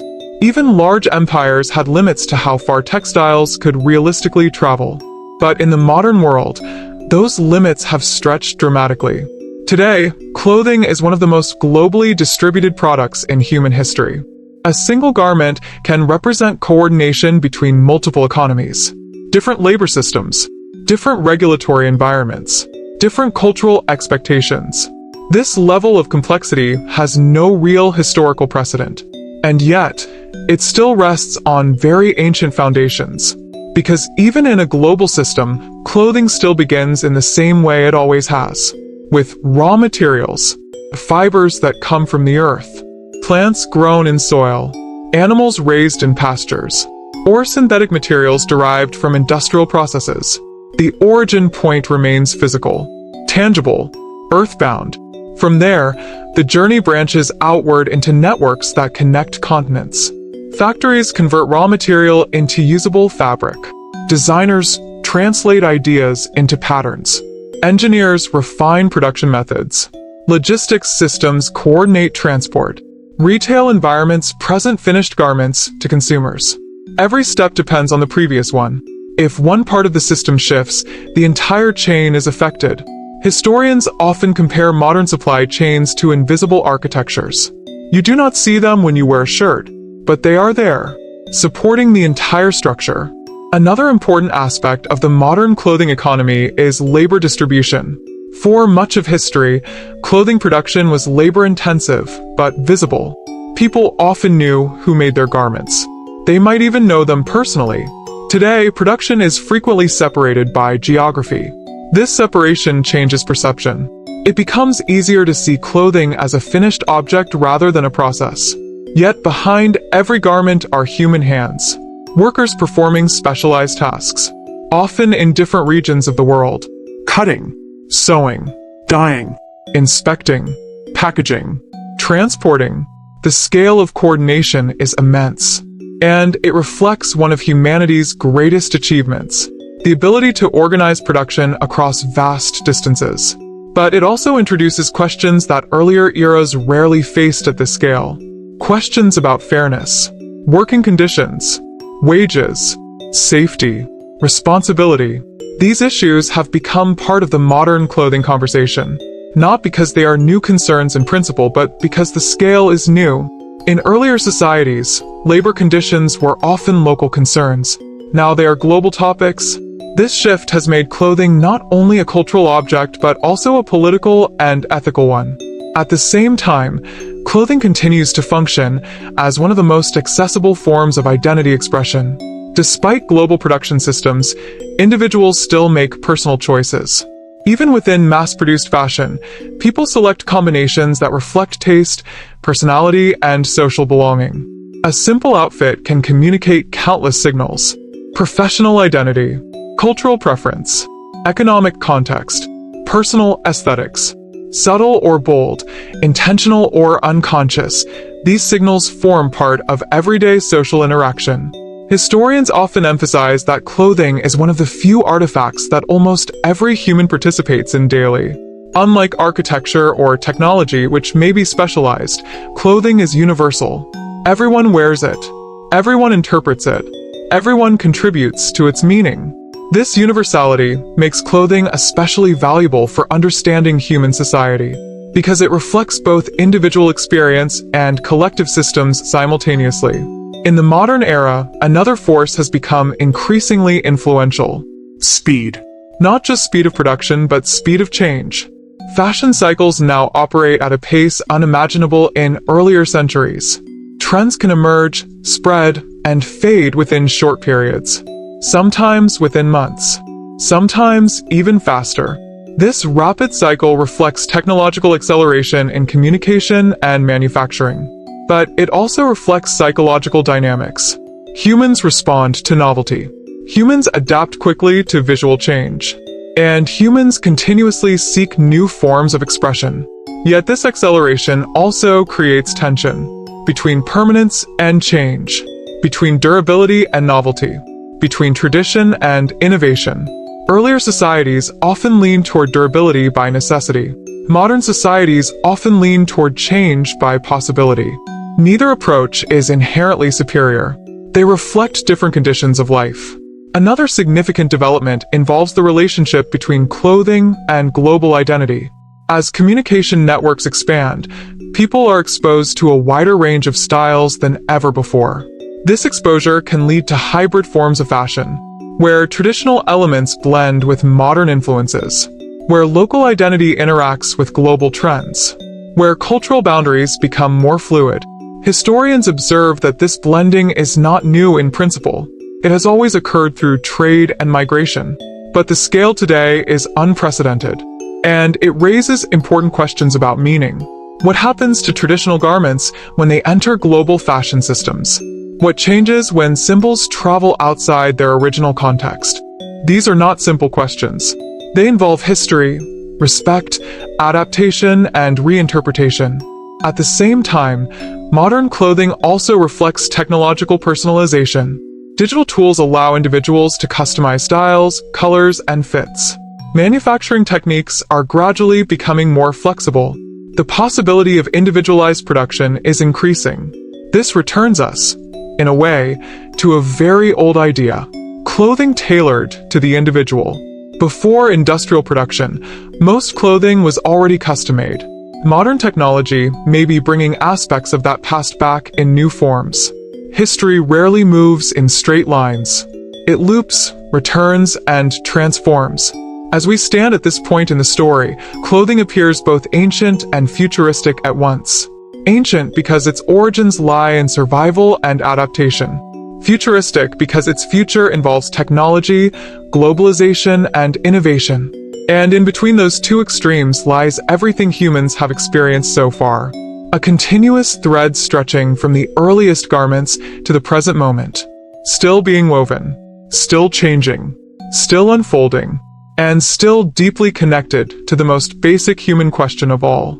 How do we live in the world we find ourselves in, and how do we present ourselves while doing it? At this point in the long history of clothing, one pattern becomes increasingly difficult to ignore. Every major transformation in clothing has been tied to a transformation in human society itself. When environments shaped survival, clothing reflected geography. When agriculture reshaped settlement, clothing reflected stability and trade. When empires expanded, clothing reflected power and hierarchy. When industry emerged, clothing reflected mass production and accessibility. When globalization expanded, clothing reflected interconnected systems. And now, in the digital era, clothing reflects information itself. Not just fabric, not just function, but visibility, perception, and constant exposure. One of the most significant shifts of the modern era is that clothing is no longer experienced only in physical environments. It exists in images, videos, profiles, feeds, screens. This creates a second layer of clothing identity. A garment is no longer only worn, it is also displayed. And sometimes, its display becomes as important as its physical function. Historically, clothing was seen primarily by those nearby. Family members, neighbors, co-workers, travelers. Now clothing can be seen by thousands or millions of people instantly. This expansion changes behavior in subtle but important ways. People may choose garments not only for comfort or function, but for how they appear in photographs, how they look in certain lighting, how they present in digital spaces. Clothing becomes part of a visual narrative. This is not entirely new in principle. Throughout history, elites and public figures have been conscious of appearance in portraits, ceremonies, and public events. What has changed is scale. Now this visibility is widespread, almost universal. Another major development in the modern clothing story is the rise of algorithmic influence. In earlier eras, fashion trends spread through observation, travel, trade, and media. Today, digital systems can amplify certain styles over others. Images that receive attention are more widely circulated. Certain aesthetics become more visible simply through patterns of engagement. This creates a feedback loop between human preference and technological systems. Historians studying contemporary culture often note that fashion is increasingly shaped not only by designers and consumers, but also by platforms that organize visibility. This represents a new kind of influence in clothing history. Not authority in the traditional sense, but distribution of attention. Yet even with these technological changes, the underlying human motivations remain familiar. People still seek belonging, still seek individuality, still seek recognition, still respond to social cues. Clothing continues to serve as one of the primary tools for navigating these needs. Another important aspect of the present era is the growing awareness of clothing longevity. In earlier periods, durability was often a necessity. In modern times, it is increasingly a choice. Some people prioritize long-lasting garments. Others focus on versatility. Others emphasize emotional attachment to fewer items. This reflects a broader cultural shift toward reconsidering consumption patterns. Interestingly, this return to durability echoes earlier historical practices. When clothing was expensive and difficult to produce, people repaired garments repeatedly. They valued longevity by necessity. Now, in some contexts, longevity is valued by intention. The motivations differ. The behavior sometimes looks similar. History often revisits old patterns in new forms. Another development is the increasing focus on transparency. Modern consumers are more likely than in the past to ask where clothing comes from, who made it, what materials were used, what environmental impact it may have. This reflects increased access to information and increased interest in ethical consumption. In earlier centuries, such information was often local and visible. Today it is global and complex. This creates both opportunity and challenge. Opportunity because information can be shared widely. Challenge because systems are large and difficult to fully trace. Still, the very fact that these questions are being asked represents an important shift in human awareness. Clothing is no longer seen only as an end product. It is increasingly seen as a process, a network, a system of relationships. Another emerging dimension involves technological integration. Some modern garments now incorporate sensors, responsive materials, or functional enhancements. These developments blur the boundary between clothing and technology. In earlier history, clothing was passive. It responded to the environment. Now, in some cases, it can actively respond, adjusting temperature, monitoring movement, assisting performance. These innovations are still developing, but they represent a continuation of a very old pattern. Humans using materials to extend capability. From animal hides to advanced textiles, the underlying goal remains consistent. Adaptation to environment, enhancement of survival, improvement of comfort, expression of identity. At the same time, cultural meanings continue to evolve. Global communication ensures that styles can move quickly between regions. But local meanings remain important. A garment may carry different interpretations depending on context. What appears fashionable in one place may carry historical or cultural significance in another. This creates a layered world of meaning, where clothing operates on multiple levels simultaneously: personal, social, cultural, global, and technological. Few human artifacts carry such complexity. As we move further into the modern century, one of the most important realizations emerging from clothing history is that it is not a separate topic. It is not isolated from human history. It is human history, because every major shift in civilization is reflected in what people wear. And every shift in what people wear reveals something about how humans understand themselves at that moment in time. From the earliest coverings made for survival to modern garments shaped by global networks and digital visibility, clothing continues to evolve alongside us, not as a background detail, but as an active participant in the human story. And as we approach the final part of this long journey, the focus turns away from systems and technologies, and returns to something much simpler: the human body, the original reason any of this began at all. Because before trade, before fashion, before culture, before identity systems and global networks, there was only one thing that mattered: a body in a world that required protection. And everything that came after grew from that simple beginning.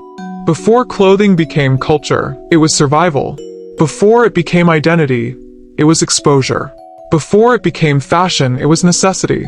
The human body, unlike many animals, is not naturally equipped for extreme environments. Without adaptation, we do not have thick fur.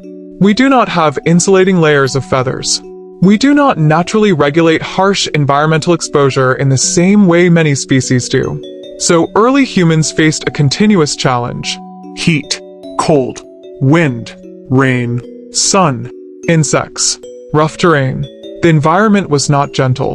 And in that environment, survival depended on small but critical innovations. Covering the body was one of those innovations. Not a single invention at a single moment, but a gradual process shaped over countless generations. The earliest forms were likely simple: draped hides, plant coverings, basic wraps. Whatever materials were available could be used. Over time, these coverings became more structured. People learned how to shape materials, how to secure them, how to improve their durability, how to make them more effective. This is where clothing begins to shift from improvisation into technique. And technique, once shared, becomes tradition. Tradition, once repeated, becomes culture. But even as clothing developed socially and symbolically, it never lost its original function.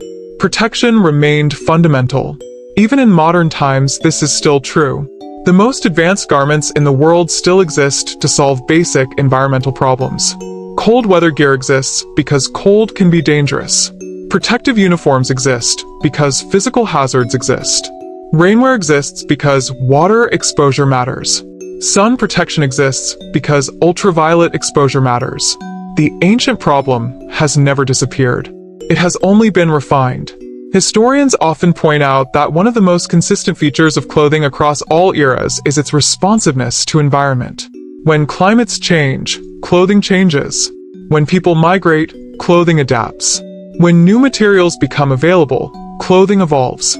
This responsiveness makes clothing one of the most adaptive human technologies, not because it is mechanical, but because it is cultural and practical at the same time. Another important realization is that early clothing likely did not emerge all at once in every region. Different populations would have developed solutions independently or through contact. Some groups may have relied heavily on body paint or coatings, others on hides, others on woven fibers, others on combinations of multiple approaches. There was no single path, only multiple experiments across time and geography. Some ideas survived. Others disappeared. Those that worked best in specific environments tended to endure. This experimental nature of early clothing is often overlooked, but it is central to understanding human innovation. Clothing was not invented fully formed. It was discovered through trial, error, observation, and adaptation. In that sense, every garment ever worn carries echoes of countless earlier attempts to solve the same problem in slightly different ways. As societies became more complex, clothing gained additional layers of meaning, but those meanings never replaced the original function. They were built on top of it, like sediment layers in geological formations, each era adding something new while preserving traces of what came before. Even today, when someone puts on a jacket, they are participating in this ancient lineage. The act is simple, but the history behind it is immense. Another often overlooked aspect of early clothing is its relationship with human cognition.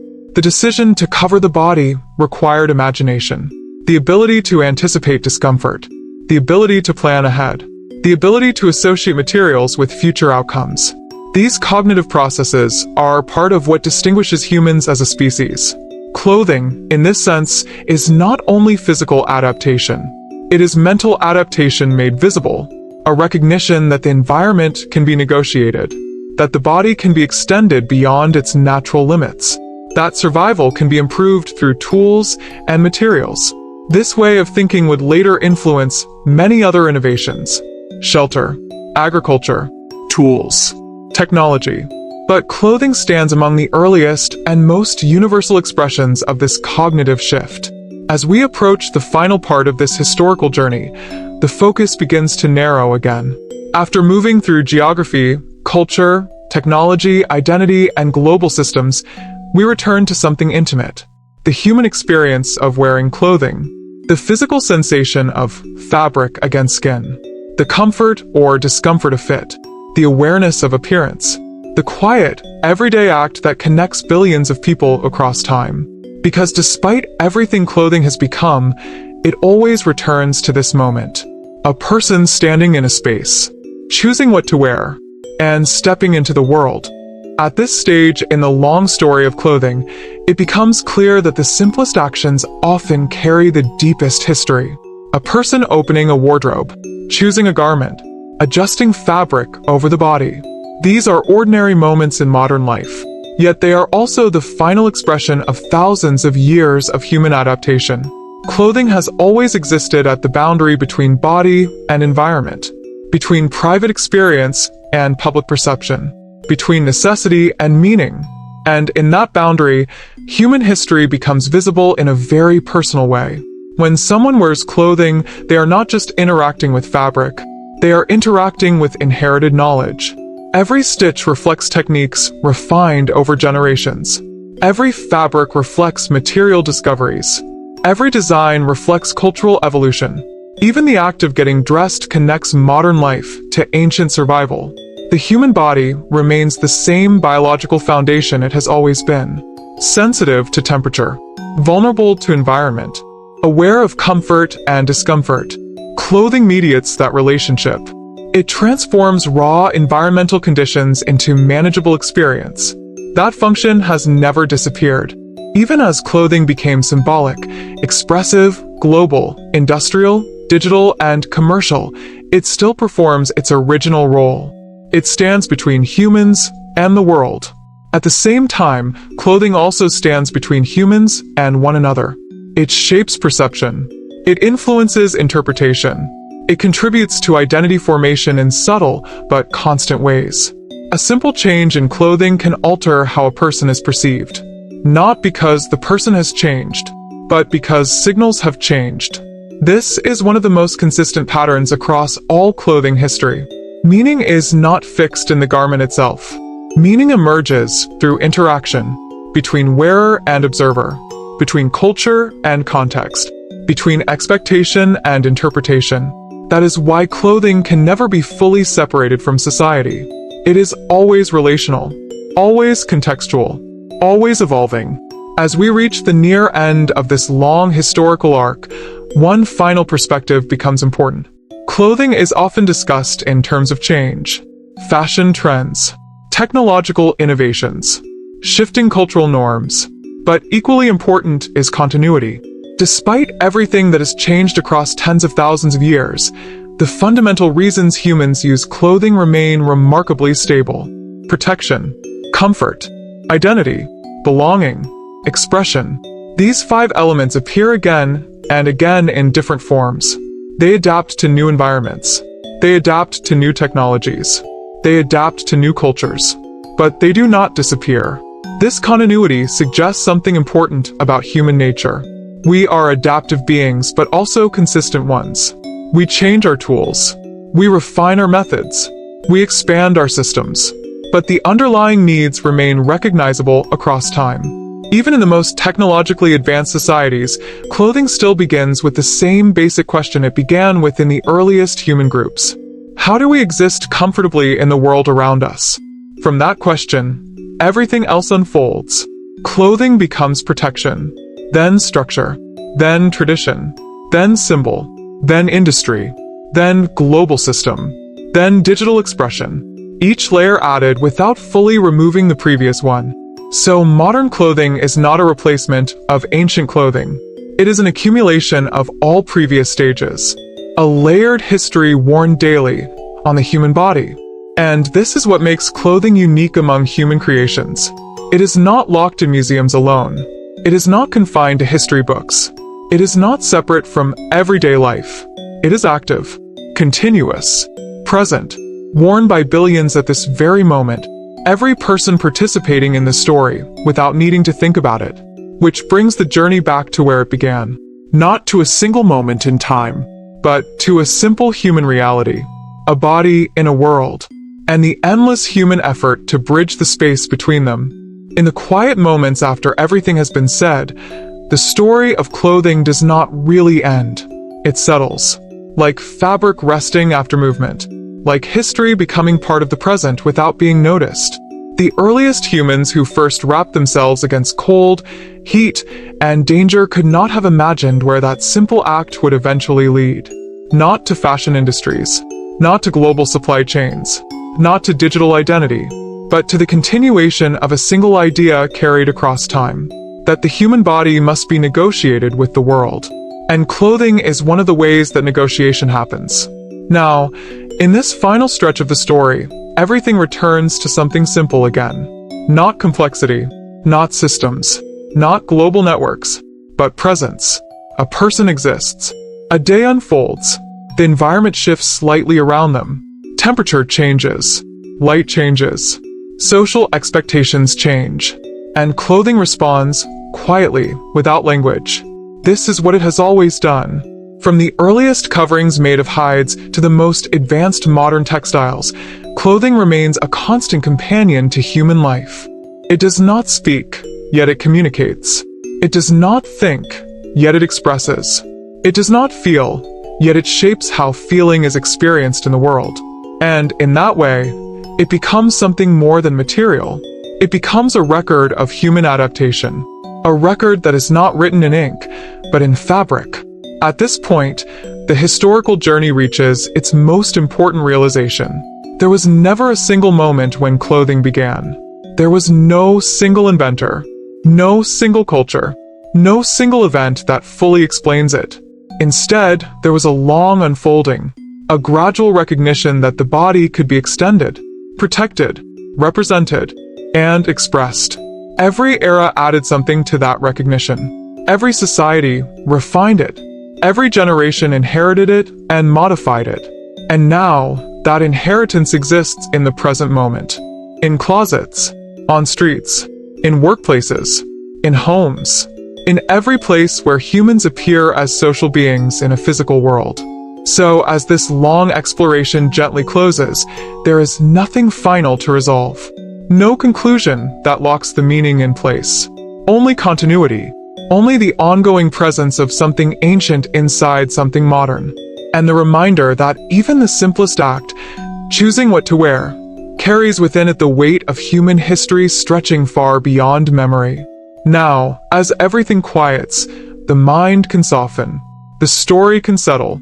Not as an ending, but as a pause in something still continuing. A slow breath. A still moment. And then the world carries on, as it always has. Quietly, continuously, worn forward by everyone who lives within it.